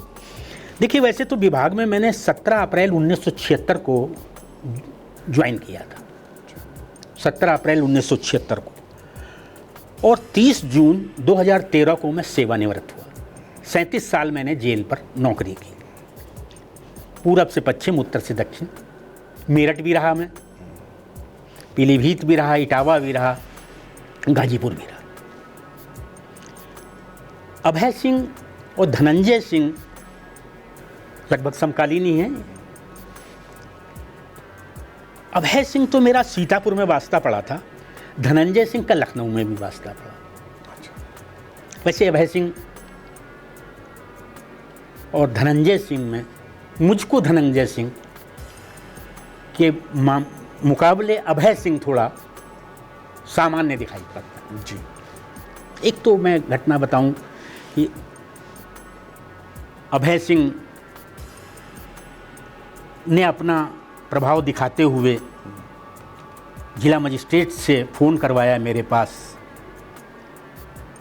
कि इनका ट्रांसफ़र के लिए आप लिख दीजिए। मैंने कहा कि तो अभय सिंह तो सामान्य है, यहाँ पर कोई ख़ास बात नहीं है। उन्होंने कहा नहीं, तब भी अब चूँकि जिला मजिस्ट्रेट खुद कहलवाना चाहता था मुझसे कि इनके लिए वहाँ से कार्रवाई हो जाए तो उनको सहूलियत से हो जाएगा, नहीं तो उन्हें क्या इंटरेस्ट क्यों ले रहे हैं आप, जब कोई बात नहीं है, कोई चर्चा नहीं है। डाइंड जी, जब मुझसे कहा तो मैंने कहा साहब यहाँ तो कोई दिक्कत तो हम लोगों को नहीं है। उन्होंने कहा तब भी आप लिख दीजिए। उनको लेटर लिख दिया गया, और लेटर लिखने के बाद ऑर्डर हो गया बाराबंकी के लिए। अभय सिंह यहाँ से बाराबंकी चले गए, लेकिन बाराबंकी में उनको जेल पर इंटर ही नहीं किया गया, उनको एंट्रेंस ही नहीं ली गई, और उनको डाइवर्ट कर दिया गया कि आप उन्नाव जाइए। ऐसा क्यों? ये गवर्नमेंट से उन्होंने फ़ोन पर वहाँ के सुपरिटेंडेंट ने ऑर्डर करा लिया कि साहब लोकल जनपद में है, यहाँ पर ये वहाँ के फैजाबाद के हैं और यहाँ के हैं वहाँ के। उन्होंने अपने ढंग से उसको मैनेज कर लिया और कहा कि यहाँ से इनको हटाया जाए। उन्नाव वाला और तेज़ था, उन्होंने भी बात करी, और उनके बाद इसको रायबरेली के लिए डाइवर्ट कराया। रायबरेली वाला भी कम नहीं था, उन्होंने आगे बढ़वा दिया उनको प्रतापगढ़। ये 3 दिन हो गए, 3-4 दिन वो पेंडुलम से घूम रहे थे, खाली कोई जेल लेने कोई तैयार नहीं थी, क्योंकि नामवर वाले आदमी है ना ये, बिल्कुल चर्चा में तो रहते ही हैं, और कोई लेथन नहीं लेना चाहता ये। दैन पुलिस गार्ड ने फ़ोन करके हमको फ़ोन किया और कहा कि जेलर साहब, ये तो हम बड़ी लेथन में फंसे हुए हैं, 4 दिन से घूम रहे हैं, खाना नहाना खाना कुछ नहीं हो पा रहा है और इनको कोई जेल लेने को तैयार नहीं है। अभय सिंह ने भी कहा कि साहब हम आ जाएं तो हमको ले लेंगे वापस। मैंने कहा आ जाओ भाई, बंदी तो हुई हो तुम, ले लेंगे बिल्कुल तुम्हें जेल पर। जबकि कोई आदमी इस तरह के उसको लेना नहीं चाहता। अब आप जब यहाँ निकल लिए तो जाएं, क्योंकि कोई इनका भरोसेमंद तो आदमी है नहीं। दाएं लौट के आए, यहीं पर उनको लिया गया। तो ये है क्या एडमिनिस्ट्रेशन। हमको तो जेल में, हमको देखिए जेल में तो बाहर वालों को लगता है कि साहब ये 302, 396 ये फला डकैती का आदमी है, ये उसका है। हमारे में सामान्य लोग बाग हमको लगते हैं, हमको वो हम लोग उनका आचरण जेल में क्या है वो देखते हैं, उनके कृत्य बाहर के क्या हैं उनको हम कम देखते हैं। धनंजय सिंह का प्रश्न आपने किया जी। धनंजय सिंह की एक मोटी घटना जो है, एक रामू द्विवेदी यहाँ पर बंद था सीतापुर जेल में। आर के तिवारी हमारे सुपरिटेंडेंट थे, उनका मर्डर के मामले में यहाँ पर बंद था। लखनऊ में थे आर के तिवारी जी, लखनऊ में थे। आर के तिवारी का मर्डर हुआ था, ये आपको गवर्नर हाउस के पास में हुआ था, बड़ा चर्चित हुआ, बहुत चर्चित कांड था। और देखिए हमने बताया ना कि हमारा लखनऊ में जेलर मार दिया गया था, सुपरिटेंडेंट आर के तिवारी मार दिए गए थे। ये मुख्तार अंसारी की घटनाएं तो बाद में हुई हैं, ये तो 2003 की घटना है ये, और पहले के मामले। हाँ जी बिल्कुल। ये प्रेशर बनाने के लिए कार्रवाइयाँ होती हैं, ये अपना दबाव बनाने के लिए सब कार्रवाई करते हैं, टेलर कायम करने के लिए। यस जी। रामू द्विवेदी यहाँ पर बंद था। ये लोग पुलिस गार्ड से जब पेशी पर पेश होने जाते हैं तो ये उसका उपयोग कर लेते हैं। एक वहीं जेल के सामने पीसीओ था, वहीं पर से बात उत करते थे, सीतापुर जेल के सामने। इन्होंने शाम को जब अदालत लौट के आई, इन्होंने फ़ोन पर बात करी, वहाँ से होगी बात, कुछ अधूरी रह गई होगी। अधूरी बात रहने के बाद वो रामू द्विवेदी अंदर आ गया। उसके पास बाहर से मैसेज आया कि वो अभी जेलर साहब से हम कह देते हैं, एक फ़ोन पर बात रह गई थी वो बताने के लिए। उसी समय लैंडलाइन फ़ोन था, घंटी बजती है, मुझसे बताया गया कि मेरा फ़ोन आने वाला है। तब तक फ़ोन उठाया, मैंने घंटी उठाई, वो फ़ोन उठाया, उसमें कहा गया कि अभी रामू द्विवेदी आए हैं, उनको एक मैसेज देना था। मैंने कहा कोई बात नहीं, आप मैसेज मुझको दे दीजिए, मैं दे देता हूँ। उन्होंने कहा नहीं, उन्हीं को देना है। मैंने कहा सॉरी, ऐसा तो नहीं हो पाएगा। इसके बाद फ़ोन रख दिया मैंने। थोड़ी देर बाद फिर फ़ोन आया कि आपने ठीक नहीं किया, आप जानते नहीं हैं मैं कौन हूँ, 1 हफ्ते के अंदर आपका लड़का मार दिया जाएगा। ओह, बहुत बड़ी बात है ये शब्द फ़ोन पर कह देना। मैं तो नहीं समझ रहा था कि ये कौन थे, मुझको अब भी डाउट है कि ये धनंजय सिंह थे या अभय सिंह थे, कौन था ये मैं कंफर्म नहीं हूँ, लेकिन था माफिया ही कोई। इन दोनों में से ही थे सर। ओह जी। जहाँ तक, और यहीं पर बात ख़त्म नहीं होती। मज़े की बात एक और थी कि उसका एक्सटेंशन जो था मेरे आवाज़ पर भी लगा हुआ था, फ़ोन का। ओह, तो आवाज़ पे भी सुना गया। उसी समय फ़ोन घर पर भी उठ गया। ये शब्द वहाँ से सुन लिए गए कि 1 हफ्ते के अंदर आपका लड़का मार दिया जाए। वैसे तो मैं सामान्य, क्योंकि जेल के एक्शन रिएक्शन को मैं जेल तक ही सीमित रखता था ज़्यादा। मैं गया, रामू द्विवेदी को मैंने घेरा, रामू द्विवेदी पैर पकड़ने लगा कि साहब मेरी क्या गलती है। मैंने कहा चलिए। घर आया तो मुझसे पूछा गया कि कुछ कोई ख़ास बात हुई है। मैंने कहा नहीं, कुछ नहीं। उन्होंने कहा हमने सुन लिया है। बहरहाल बेटे को भी बताया गया। शाहजहाँपुर में ब्लॉक में मेरा बेटा बड़ा वाला है, वहाँ पर चर्चित माफिया कल्लू बल्लू हुआ करते थे। वहाँ पर वो मोटरसाइकिल से पहुँचे, वहाँ पर 1 हफ्ते के अंदर ये कार्रवाई भी हुई। वहाँ पर मैं पहुँचा, वहाँ पर जब मेरी सूचना जानकारी में आया तो मैंने बुलाया अपने स्रोतों से, पता चला वो पैर पकड़ने लगे, क्योंकि मेरा व्यवहार अपराधी के प्रति सब कुछ सही है, लेकिन मैं अनुशासनहीनता बिल्कुल पसंद नहीं करता। जहाँ तक उसकी सुख सुविधाओं का प्रश्न है, सामान्य व्यवस्थाएं हैं, उसके साथ कोई अत्याचार है, अनाचार है, उसको तो नहीं मैं बर्दाश्त करता। लेकिन और कोई बात है तो बेटे की रेकी हुई, आगे कोई कार्रवाई नहीं, बेटे की रेकी की गई है? एक बार हुई, वो शांत हो गया मामला, प्रकरण। शांत। और उनका उद्देश्य भी यही था। उद्देश्य भी देखिए, ऐसा है कि मारना ही सबका उद्देश्य नहीं होता है, वो धमकाना था। वो मैं भी वो बात को समझ रहा हूँ, मेरा कहने का आशय ये नहीं है, लेकिन जिस ढंग से कृत्य हुआ, आपको फैमिली पे, आप पे प्रेशर कितना बनेगा, आप महसूस करें कि ऐसा कुछ आपके साथ हो तो आप कैसा महसूस करेंगे, परिवार पर क्या बीत रही हो, क्या बीत रही है आप जब तक, क्योंकि भाई इन लोगों का कोई कॉल फेल तो है नहीं, कोई भरोसा है? बिल्कुल नहीं। देखिए, नौकरी में बड़े बड़े तगड़े हमारे साथ में रहे। आपने सुना होगा उमर शेख, हाँ, कंधार अपहरण वाला आतंकवादी, मेरठ जनपद का, मेरठ में बंद था उस समय। उस पर भी हम आएंगे। अभी आतंकवादियों से आपके बहुत किस्से सुनने हैं। अभी एक और माफिया जो अंतर्राष्ट्रीय माफिया कह सकते हैं हम, बबलू श्रीवास्तव। बबलू श्रीवास्तव हालांकि लंबे समय से जेल में बंद हैं और इधर की गतिविधियां उनके सामने कोई नहीं आई हैं, लेकिन बबलू श्रीवास्तव से भी आमना सामना हुआ और सीतापुर से बबलू श्रीवास्तव का गहरा नाता है, क्योंकि चुनाव भी बबलू श्रीवास्तव ने सीतापुर से लड़ा और सीतापुर का उनका बचपना बीता है।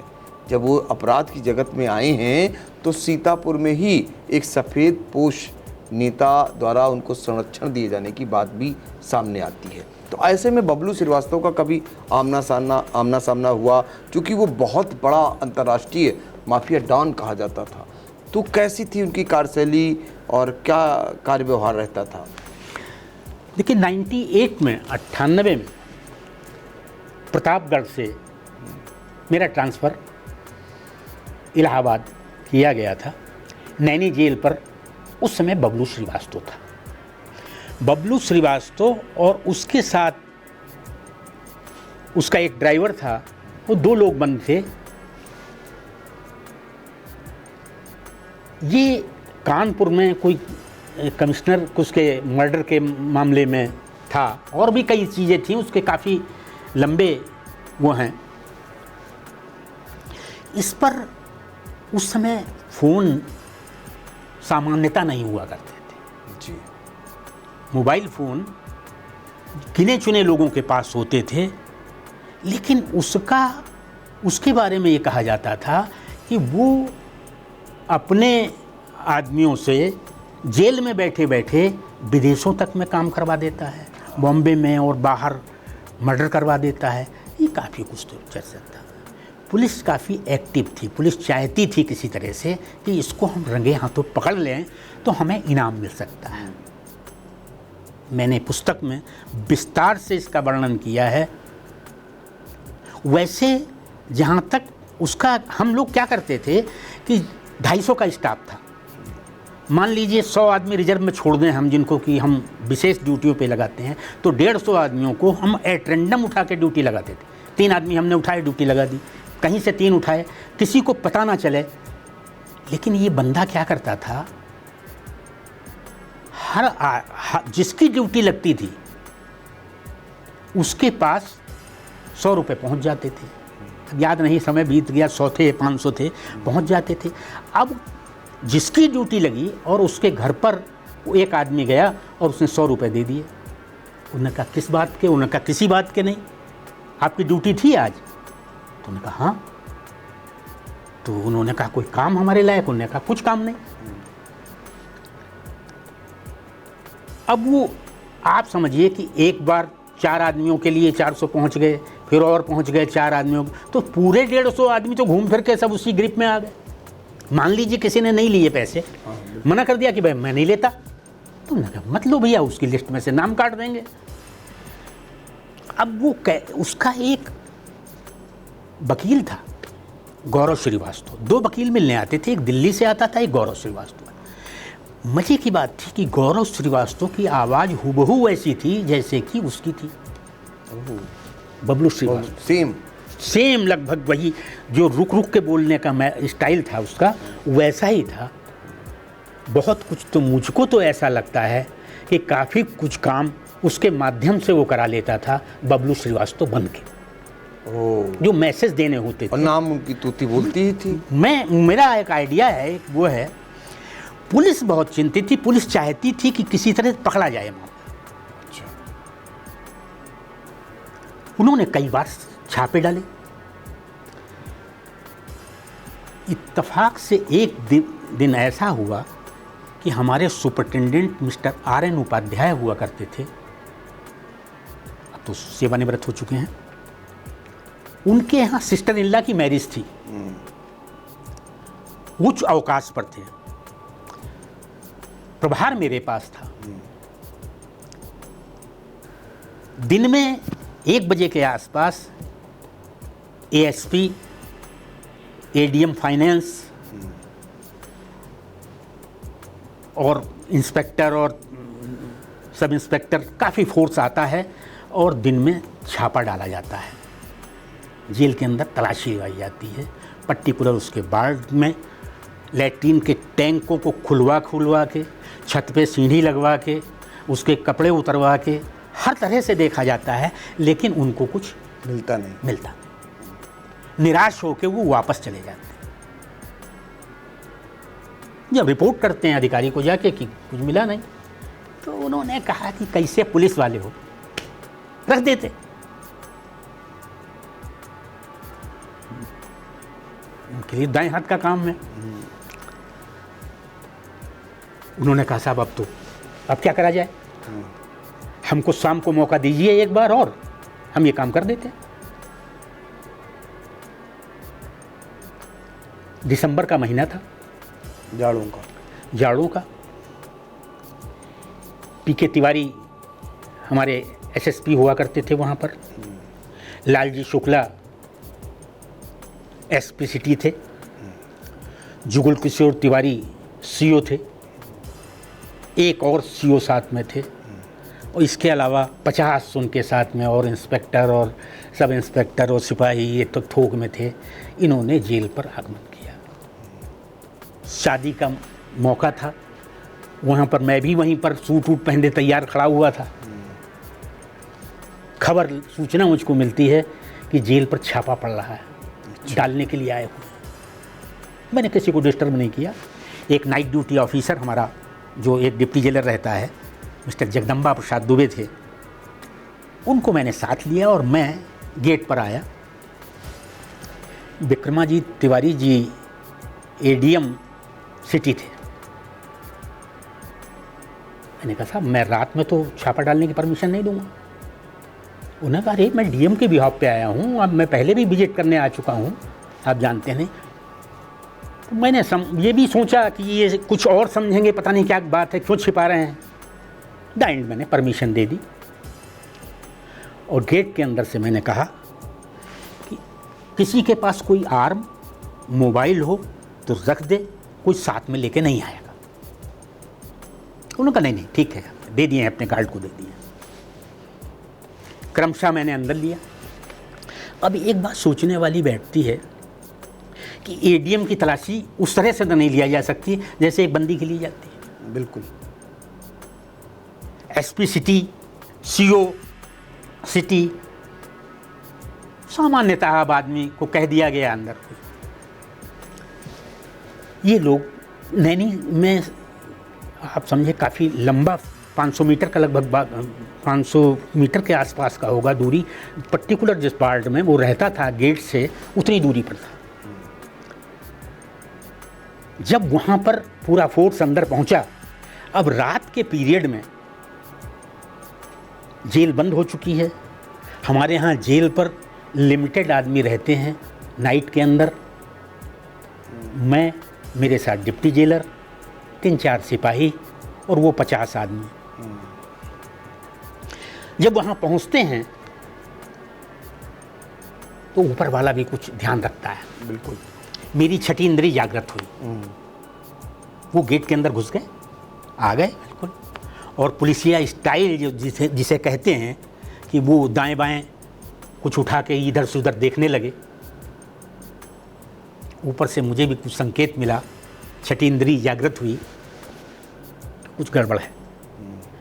मैंने वहीं रोक दिया उनको। मैंने कहा प्लीज़ 1 मिनट, यहाँ से जो भी आदमी अंदर जाएगा वो तलाशी देके जाएगा। लालजी शुक्ला जी बोले कि मेरी तलाशी? मैंने कहा यस, डिप्टी तलाशी लो। तलाशी ली गई, पर्स निकला, कहने लगे रख लीजिए इसको। जुगल किशोर तिवारी जी, सीओ सिटी, एक लंबा जर्किन पहने हुए थे। उनके जब जेब में हाथ डाला गया तो मोबाइल फोन आ गया, निकल आया। वन मोबाइल तो उनका मेरा है। जो दोबारा से हाथ डाला गया तो एक इतनी बड़ी पुड़िया निकली। पुड़िया खोली गई तो उसमें से एक टिक्की निकली। मैं तो जानता नहीं, मैंने सिम देखा नहीं था उस समय तक। हमारे एडीएम सिटी ने कहा ये तो सिम है। मैंने कहा सिम? नाम तो सुना था कि सिम से ही चलता है ये। मैंने कहा कैसे हिम्मत पड़ी लाने की? और मैं काफ़ी भारी पड़ा। मैं गेट आउट, बाहर। मैंने, आप समझें कि एडीएम सिटी जो थे हाथ ऊपर खड़े कर दिए उन्होंने कहा मिस्टर अवस्थी, गवर्नमेंट के ऑर्डर हैं, आप सर्च करवा लीजिए, तभी इनको मतलब लीजिए, लेकिन तलाशी मत रोकिए।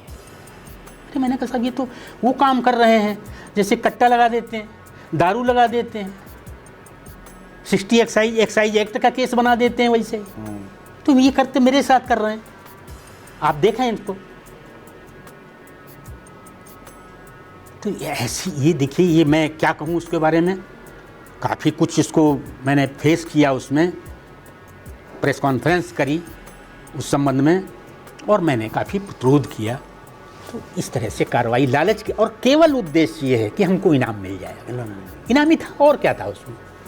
बाकी बबलू श्रीवास्तव का कैसा रहता था जेल के अंदर? बबलू श्रीवास्तव कभी भी अग्रेसिव नहीं होता था, बस तेज नहीं होता, बहुत साइलेंट रहता था, बहुत कम बोलता था, अंगे मंगे।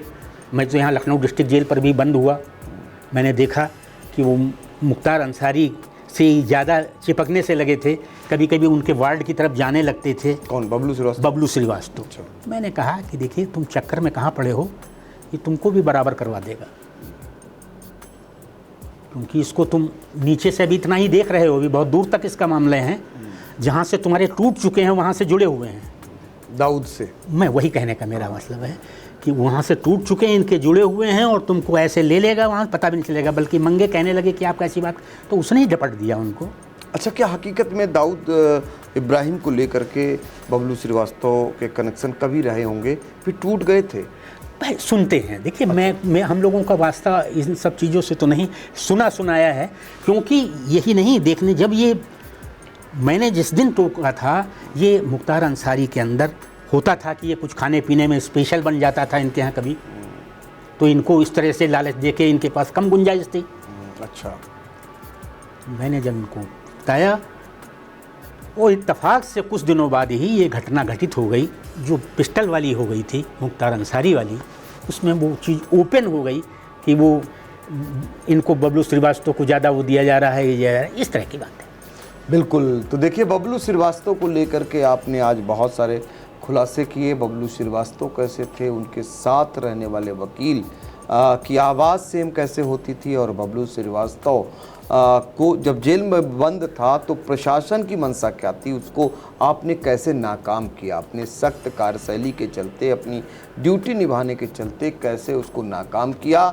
जो बहुत कुछ बड़ा कांड आगे होता, उस कांड को पहले ही आपने ओपन कर दिया और सब जनता के सामने ला दिया।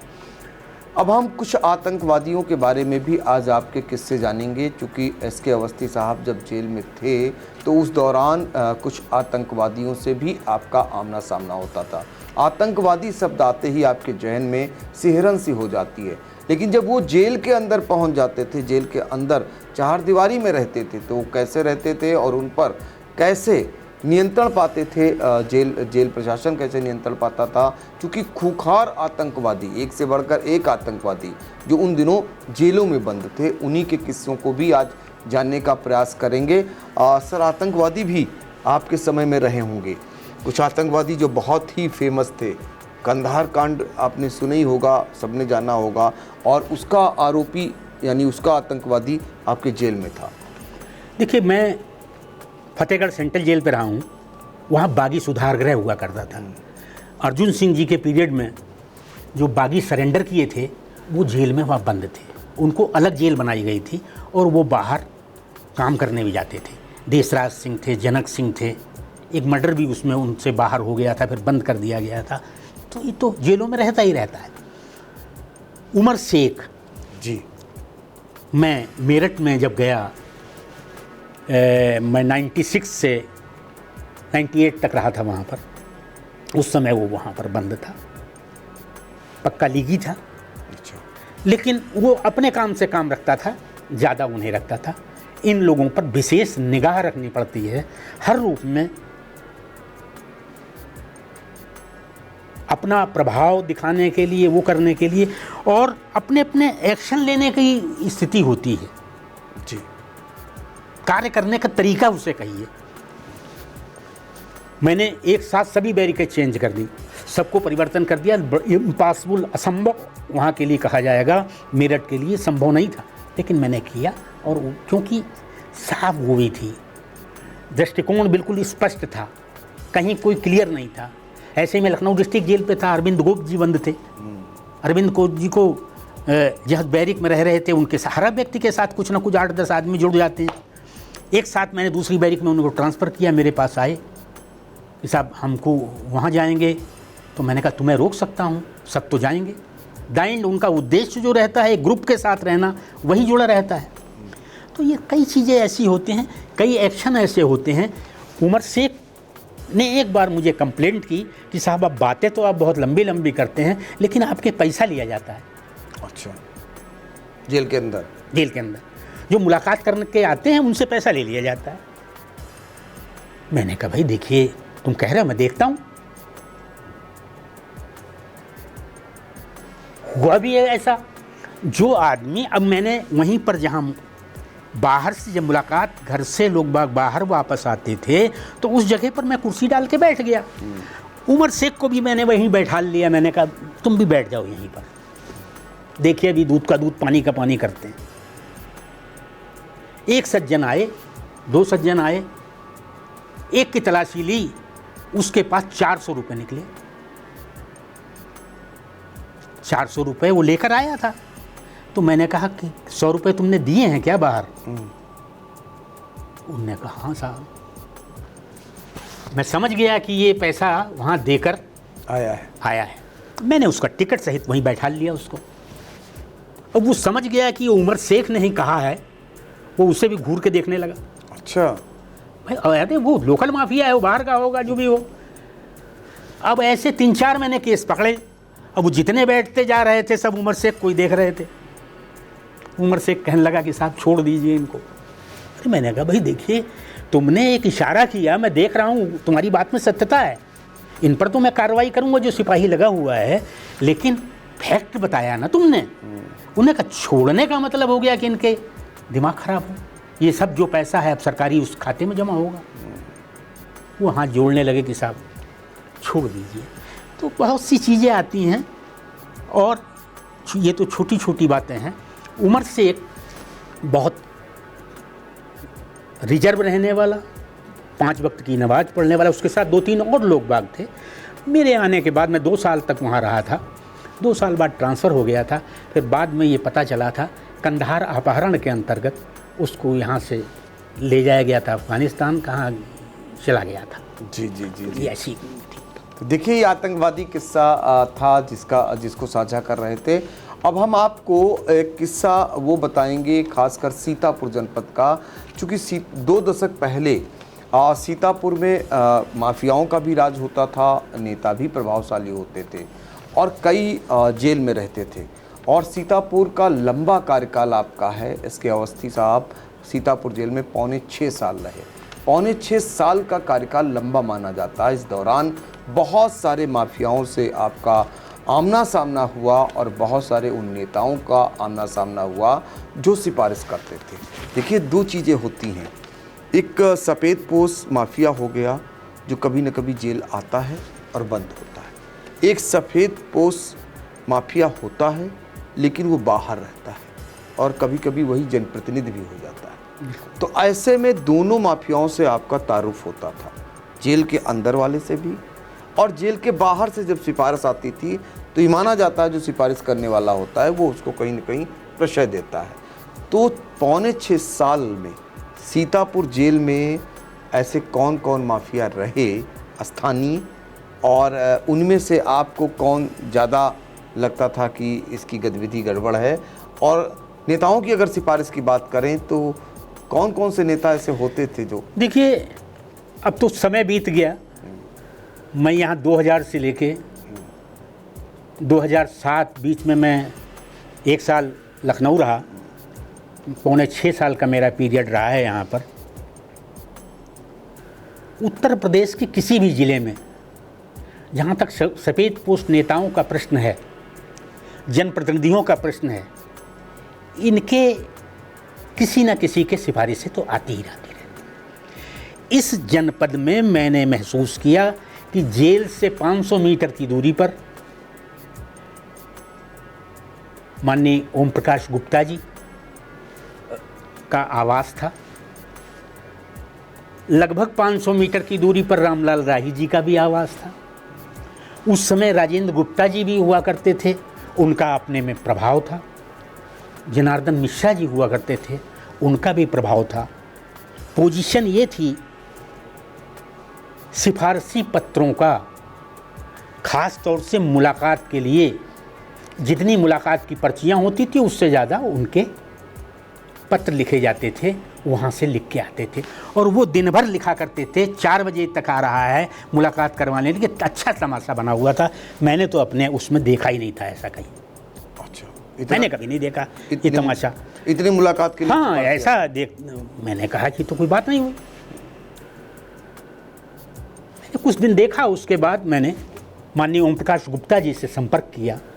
मैंने उनसे कहा कि आप का काम रुकता तो है नहीं, मुलाकात तो हो ही जाती है, लेकिन एक निवेदन है कि एक तो शनिवार के दिन मैं मुलाकात नहीं कराऊंगा, दूसरे जो भी 2 बजे के पहले तक मुलाकातें आएंगी वही कंसीडर होंगी, मुलाकात के समय तक मुलाकात होंगी वही होंगी, उसके बाद नहीं।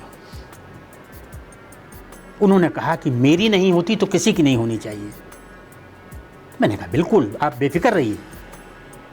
रामलाल राही जी के पास भी पहुंचा, उनसे भी निवेदन किया, राजेंद्र गुप्ता जी से भी किया, जनार्दन मिश्रा जी से भी किया। सबका एक ही कहना था कि मेरी नहीं हो तो किसी की नहीं हो।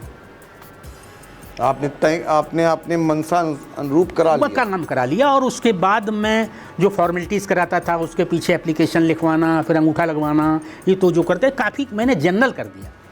इवन आप समझें कि कभी कभी मैंने शाहजहाँपुर रहते हुए डेली मुलाकात, यही तमाशे वहाँ पर भी थे, डेली मुलाकात खोल दी। सत्यपाल सिंह नेता विरोधी दल थे, मुलाकात को ढेर लगा रहता था बिल्कुल। मैंने जनरल कर दिया कि मुलाकात जो आएगा मुलाकात वापस नहीं जाएगा, उसकी मुलाकात होगी। कहाँ जाओगे तुम किस नेता के पास? लेकिन ये चल नहीं पाता है। दूसरा सुपरिटेंडेंट जब वहाँ आए दूसरे, तो उन्होंने कहा अरे क्या तमाशा है, ये ऐसे नहीं चलेगा, बदल गया। तो मैंने अपने ढंग से मैनेज कर लिया और यहाँ पर उनके प्रभाव को शून्य कर दिया। ये तो बात हो गई उन नेताओं की जी। अब बात जो जेल में आपके पौने 6 साल में कौन कौन लोकल जो अपराधी थे, माफिया थे, वो देखिए समय बीत गया, बहुतों का तो मुझे नाम भी नहीं मालूम। ये छन्नू अहमद, एक बबुआ श्रीवास्तव, कई लोग थे। अब मुझको नाम तो याद नहीं है, बहुत आते रहते हैं जाते रहते हैं, कहाँ तक हम लोग मेमोरी में अपने रखे हैं। कोई ऐसे नेता भी थे जो बंद रहे उस दौरान? ओम प्रकाश गुप्ता जी भी बंद रहे। अच्छा। ये आपके राधेश्याम जायसवाल जी भी बंद रहे, लेकिन टाइम बिंग के लिए कोई लंबा पीरियड इनके पीरियड में नहीं रहा।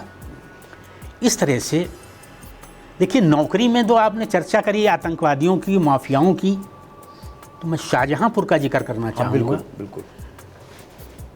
टाडा चल रहा था उस समय, जी।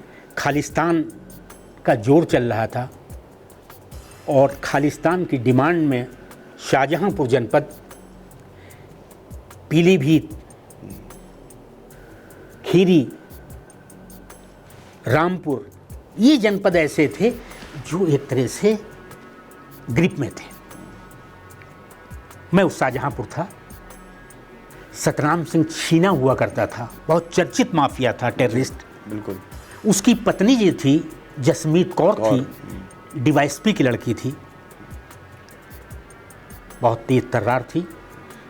जिस समय वो अदालत जाती थी तो ब्लैक कैंट कमांडो जो हैं छतों पे लग जाया करते थे, शहर की सीमाएं सील कर दी जाती थी, ये स्थितियां होती थी।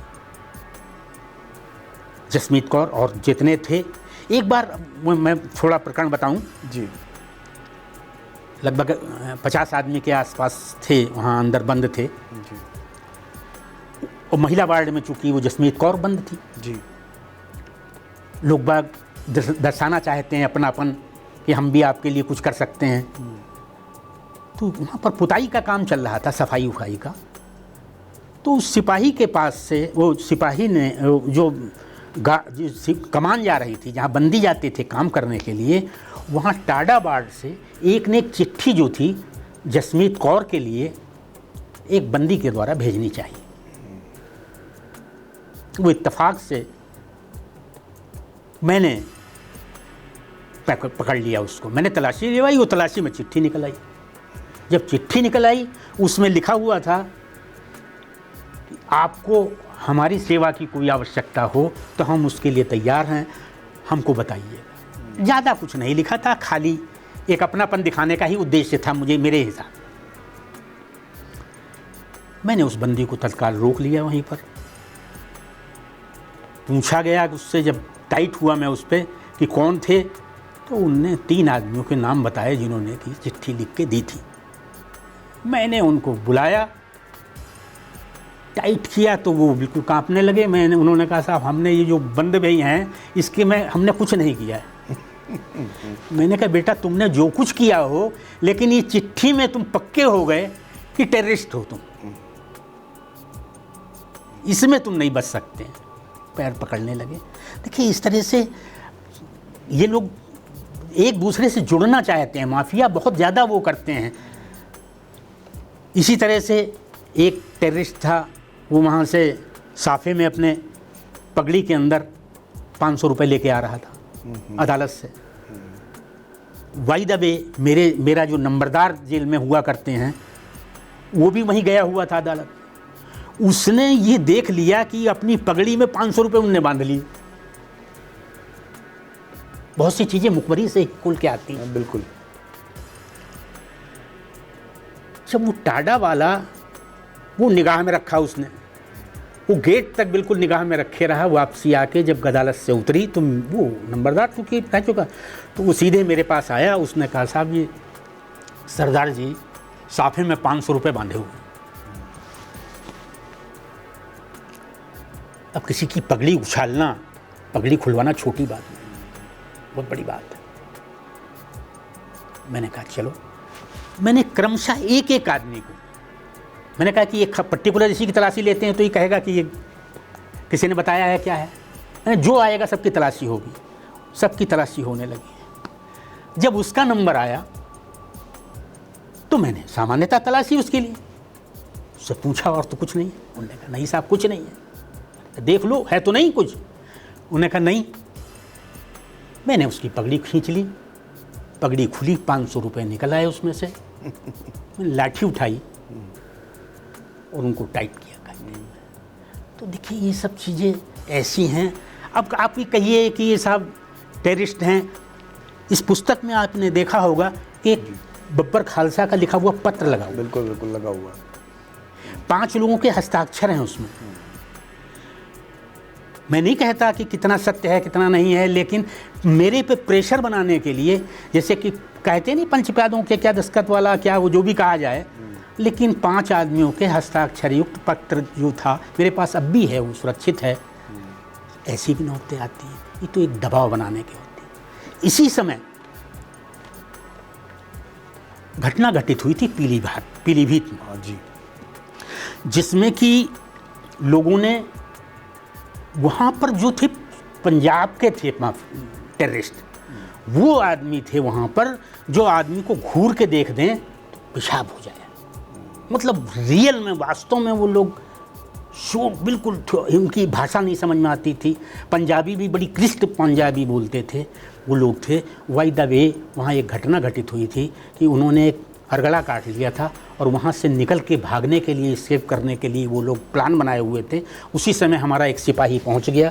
उस सिपाही ने शोर मचा दिया, उसको पकड़ के उसकी जवान काट दी गई थी, जिसमें कि उसके बाद वो लोग, जवान सिपाही काट दी गई थी एक्चुअल में वो जब चिल्लाने लगा तो पकड़ लिया था उसको, उसकी जवान काट दी गई थी। उसमें सिपाही बहुत उग्र हो गए। बस स्वाभाविक था कि सबकी नौकरी जा रही थी। उन्होंने लाठियों से, तलवा परेड जिसे कहते हैं, पैर लगा के मारना शुरू किया। तो 2 आदमी तो एट द स्पॉट मर गए थे, 3 डिस्ट्रिक्ट हॉस्पिटल में मरे थे, 2 मेडिकल कॉलेज में मरे थे। 100% पूरे स्टाफ का ट्रांसफ़र कर दिया गया था। क्योंकि मेरा नाम भी चर्चा में रहता ही है ऐसे इस मौके पर ऐसे, तो उन्होंने मुझको चूज करके पीलीभीत भेज दिया था। और वो भी बड़े अजीब से, डीआईजी साहब ने कहा कि साहब हमें रास्ता ही नहीं मालूम है। मैं चला गया साथ में, हमारे उसी समय आईजी पहुंच गए, हमारे एडीजी पहुंच गए। उन्होंने पूछा कि अब आप आए हैं, देर हो गई आपको। तो उन्होंने कहा साहब हमें रास्ता नहीं मालूम था, एक डिप्टी जेलर हम वहाँ से लेके आए हैं शाहजहाँपुर से। उन्होंने कहा कौन है? उन्होंने कहा एसके अवस्थी हैं। उन्होंने कहा कि वो बुलाओ। बुलाया, हमसे कहा कि मिस्टर अवस्थी हम चाहते हैं आप ज्वाइन कर लें यहाँ, एनी प्रॉब्लम? मैंने कहा नो प्रॉब्लम सर, आप आदेश दे रहे हैं पालन होगा। और मैंने वहाँ पर नौकरी करी, देखा मैंने, व्यवस्थाएं बनी। तो इस तरह से माफिया, और जेलों पे माफिया ही रहेंगे, गुंडे ही रहेंगे। और मैंने बताया कि गुंडे सदैव भौकाल जरूर बनाते हैं, काफ़ी हद तक बनाते हैं, लेकिन उनके अदर्ब में आने की ज़रूरत नहीं। वही पर है। अब देखिए ये अपने अपने दिल की बात है। बिल्कुल, जीवट की बात। देखिए एक स्वाभाविक सा है कि आप यदि स्कूटर से, साइकिल से जा रहे हों तो कुत्ते दौड़ने लगते हैं। सही। और आप जितनी स्पीड गाड़ी की बढ़ाते जाएंगे, कुत्ते स्पीड वैसे ही बढ़ाएंगे। और आप स्पीड रोक दीजिए, कुत्ता खड़ा हो जाएगा वहाँ पर। एक स्वाभाविक है ये, कुत्ता खड़ा हो जाएगा और आप हट हट करिए उसको तो कुत्ता वापस चला जाएगा। धीरे धीरे आगे बढ़िए। लेकिन अब दोनों बातें हैं, कुत्ता पागल ही हो गई, काट भी सकते। आप कह दें कि अरे आप तो बता रहे थे कि ये आपने ऐसा बताया कि साहब खड़े हो जाइए, वो नहीं काटेगा, वो काट ले। तो कुत्ता कुत्ता है। कुत्ता है। बिल्कुल, बहुत सटीक उदाहरण है। और ये आप सबके और हम सबके सीखने की बात है। निश्चित तौर पर ये तो घटनाक्रम हर एक के साथ होता है। जब आप जितना डरेंगे उतने ही आपको डराया जाएगा। जब आप उसका डटकर मुकाबला करेंगे तो जो डर होगा वो अपने आप पीछे हट जाएगा। तो ये आपका कहने का मतलब है। एक मैं और जी कहना चाहूँगा। बिल्कुल बिल्कुल। देखिए प्रशासन का तौर तरीका डंडे से नहीं है। बिल्कुल। आप ये समझें कि डंडे से ही हाँका जाए तो ऐसे नहीं होता। यहीं सीतापुर जेल पर रहते हुए हमारे संजीव त्रिपाठी सुपरिटेंडेंट हुआ करते थे। यहाँ झांकी पीएससी में जन्माष्टमी के मौके पर बड़ी अच्छी झांकी लगती थी। उस कंपटीशन में हम लोगों ने अपने को उतार दिया था। जेल के गेट खोल दिया गया था। हाँ, मुझे याद है। जेल का गेट खोल दिया गया था और वहाँ पर झांकी लगवाई गई थी आम जनों के लिए। आम जनों के लिए, शहर के लिए। पीएससी की झांकी, आपने उस समय उदाहरण था। पीएससी की झांकी हल्की पड़ गई थी वहाँ पर। आप समझें गौर साहब, मैं मेरठ में रहा हूँ, ऐतिहासिक काम किया है। हैंड फैन हुआ करते थे, हाथ के पंखे जेल के अंदर। जेल के अंदर उस समय तक मैंने वहाँ पंखे लगवाए। टीवी हमको एक दिया जाता था वीसीआर कि आप बैरिक बैरिक कोई धार्मिक सामाजिक पिक्चर दिखाइए। मैंने डिश लगवाई वहाँ पर, हर बैरिक में केबल कनेक्शन लगवाया, टीवी लगवाई। यही काम मैंने प्रतापगढ़ में जाकर राजा भैया जी के माध्यम से करवाया। कि देखिए बहुत सी चीज़ें स्वयंसेवी संस्थाओं के माध्यम से संभव हो पाती। बिल्कुल। गवर्नमेंट तो हमारी बड़ी जल्दी कहती है, वो जानती, ये कहती है कि जिसमें पैसा ना लगे वो काम करवाइए। अब बगैर एक VCR हम हर बैरिक में दिखाते गए हैं, कभी बिजली आ रही, कभी नहीं आ रही, हमारे लिए प्रशासनिक समस्या अलग से है। मैंने वो चीज़ सिस्टम पैदा किया। मैं जब प्रतापगढ़ पहुंचा, मेरठ के बाद मैं प्रतापगढ़ पहुंचा, मैंने वहाँ का रवैया देखा तो वहाँ तो बिल्कुल ही कोई गुंजाइश ही, कोई स्वयंसेवी संस्था मुझे दिखाई नहीं पड़ती थी। यहाँ तो मिस्टर ब्रजेंद्र अग्रवाल जी थे मेरठ में, अपराध निरोधक समिति के सचिव थे, उनके माध्यम से कार्य संपन्न हो गया। प्रतापगढ़ में मैं, आप यकीन नहीं करेंगे, 3 महीने 19 दिन रहा मैं। 3 महीने 19 दिन के अंदर काया पलट कर दी। इतना कम समय मैं रहा ही वहाँ पर। मैं मेरठ से वहाँ गया था, उसके बाद इलाहाबाद चला गया था। मैंने देखा कि यहाँ तो कोई बंदा ऐसा दिखाई नहीं पड़ता है जो इस में मदद कर सके। श्री अक्षय प्रताप सिंह एक दिन आए, मैंने उनसे कहा कि साहब मैंने मेरठ में टीवी लगवाए हैं, केबल कनेक्शन करवाया है, पंखे लगवाए हैं, मैं चाहता हूँ आपके जनपद में भी ये काम हो। उन्होंने कहा बिल्कुल करवाइए। मैंने कैसे होगा? उन्होंने कहा कि अरे हम करवाएंगे। ठीक, उनसे कमिटमेंट करवाया, राजा भैया जी का नंबर लिया। उस समय राजा भैया जी कार्यक्रम क्रियान्वयन मिनिस्टर थे। मैंने फ़ोन पर उनसे संपर्क किया। उन्होंने कहा अक्षय प्रताप जी हमसे बता रहे थे करवाया जाएगा। मैं भी जानता था कि मेरा पीरियड बड़ा लंबा नहीं है, यहाँ ज़्यादा दिन नहीं रुकूंगा मैं। मैंने उनसे एक दिन फ़ोन किया कि सर जन्माष्टमी के दिन, उसी दिन 15 अगस्त भी थी, इत्तेफाक से दोनों पड़ रहे थे। मैंने कहा साहब आप प्रतापगढ़ रहेंगे उस दिन? उन्होंने कहा यस मैं रहूँगा। मैंने कहा उसी दिन हम चाहते हैं कि उसका उद्घाटन हो जाए काम का। तो उन्होंने कहा कि मैं रहूँगा, मैं अक्षय प्रताप से बात करता हूँ, उनसे बता देता हूँ। मैं पीछे से चला और तब तक कुछ नहीं था, और उनके द्वारा बहुत तेज़ी से टीवी लगवाए गए, केबल कनेक्शन लगवाया गया, अनाउंसमेंट करवाया गया, अनाउंसमेंट सिस्टम लगवाया गया, और मैंने उस जेल पर टीवी लगवाए। अब आप समझिए कि राजा भैया जी जब वहाँ पर जेल पर आए, DMSP उनके साथ थे, 200 आदमी थे जेल में, 400 आदमी होंगे, 200 बाहर से थे। अब अपने अपनी देखिए, उस पर डिपेंड करता है कि आप कैसे आदमी को मैनेज कर लेते हैं। उससे बड़ी मज़ेदार बात है कि लोग बाग बड़ी, एक बंदा कविता लिखी थी उसने, वो कविता सुना रहा था कि राजा भैया आपने हमें मनोरंजन का साधन दिया, इतना कुछ दिया, आप जुग जुग जियो, ये हो वो हुआ। मैंने उस कविता में एक लाइन और बढ़वा दी। जब वो पढ़ने लगा, वहाँ ताली बजने लगी, लोग बाग जय जयकार करने लगे, राजा भैया जिंदाबाद।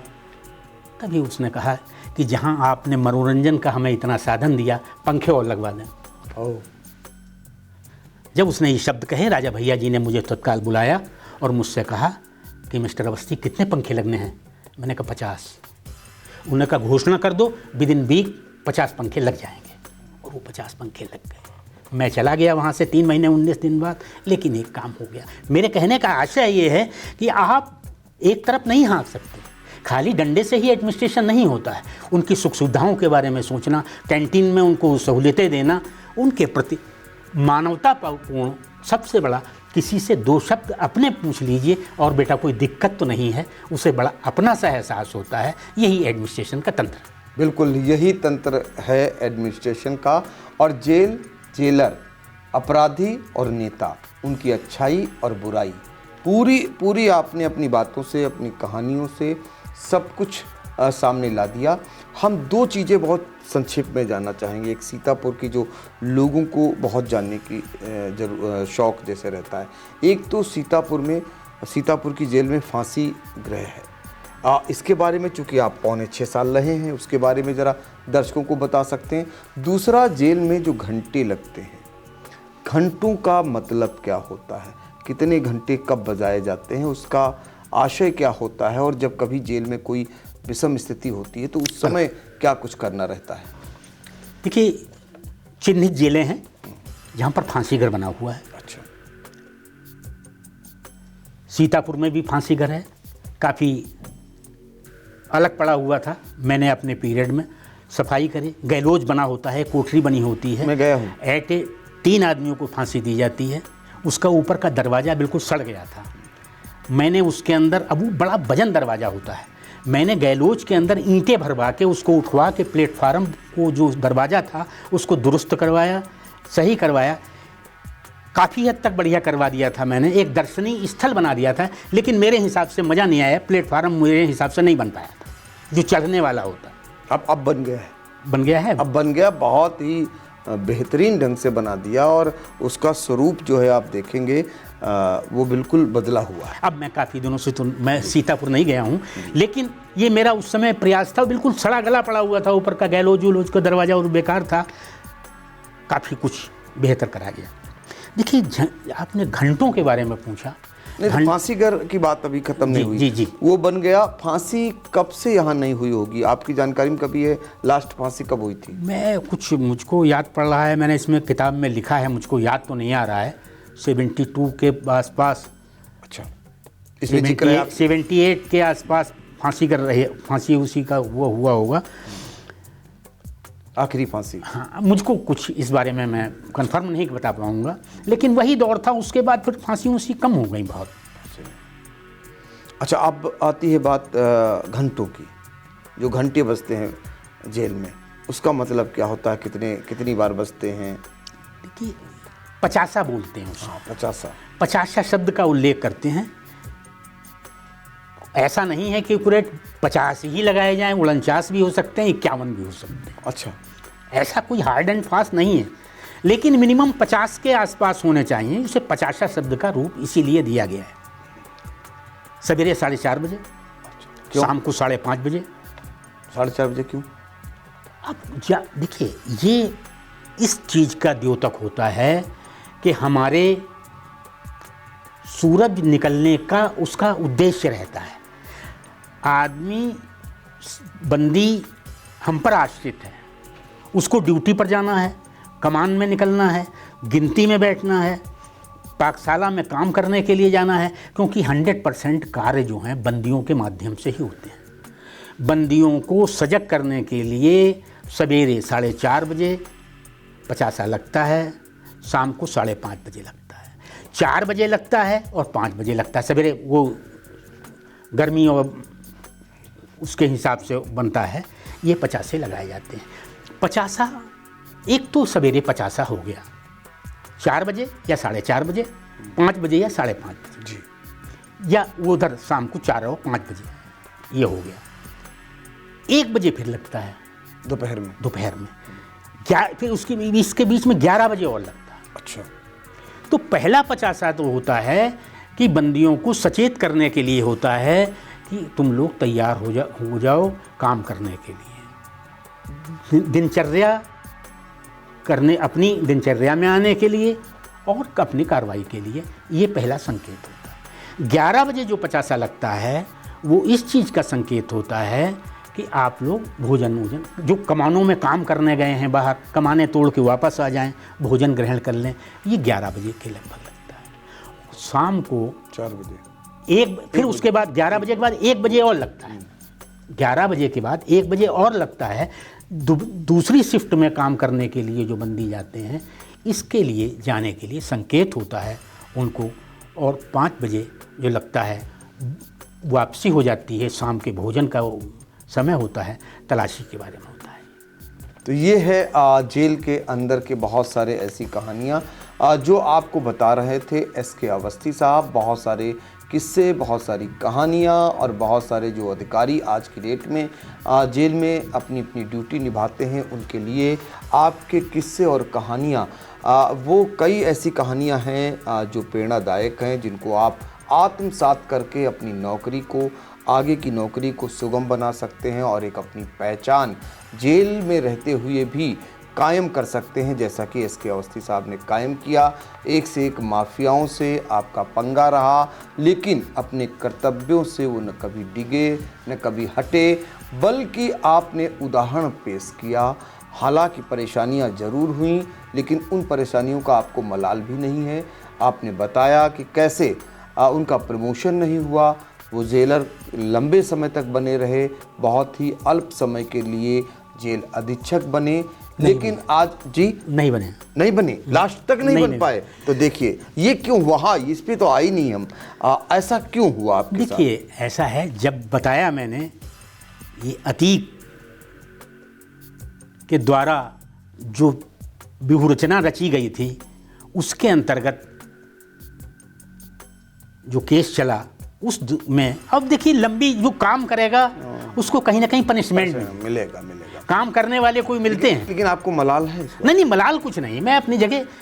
अरे आपको मैं बहुत बड़ी बात बताता हूँ, गाजीपुर के अंदर जो मेरा सुपरिटेंडेंट था, मेरठ में वो मेरा डिप्टी जेलर था। अरे मेरठ में मैं जेलर था, वो मेरा डिप्टी जेलर मिस्टर एस के भाटिया थे। उनको डिमोशन हो गया? नहीं, मैं मेरठ में जब था अच्छा, तो मैं जेलर था और वो मेरा डिप्टी जेलर थे। गाजीपुर में वो मेरे सुपरिटेंडेंट थे, मैं उनका जेलर था। कितना गैप। लेकिन मेरे बैच के ही थे, बहुत मान सम्मान देते थे, हमारा सामंजस्य बहुत बढ़िया था।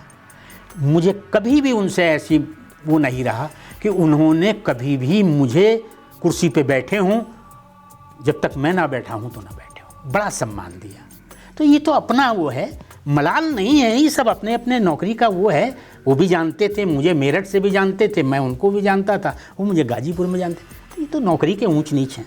देखिए सब कुछ कह दिया, एक उदाहरण देकर आपने सब कुछ बता दिया कि जो डिप्टी जेलर हों और आप जेलर हों, उसके बाद वो सुपरिंटेंडेंट बने और आप तब भी जेलर रहें, लेकिन आपकी जो धमक है, आपकी जो हनक है कार्यशैली की, वो कायम रहती है। और वो कैसे कायम रहती है? जब उनका सम्मान बरकरार रहता है।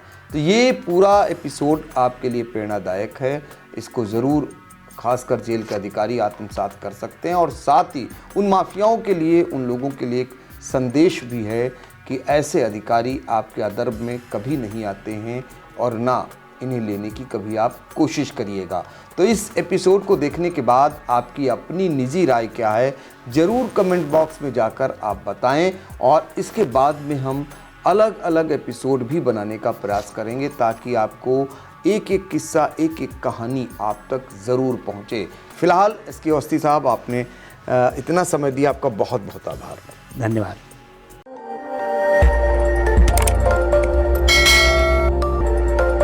खबर आपकी, नजर हमारी। देखते रहिए आई इंडिया।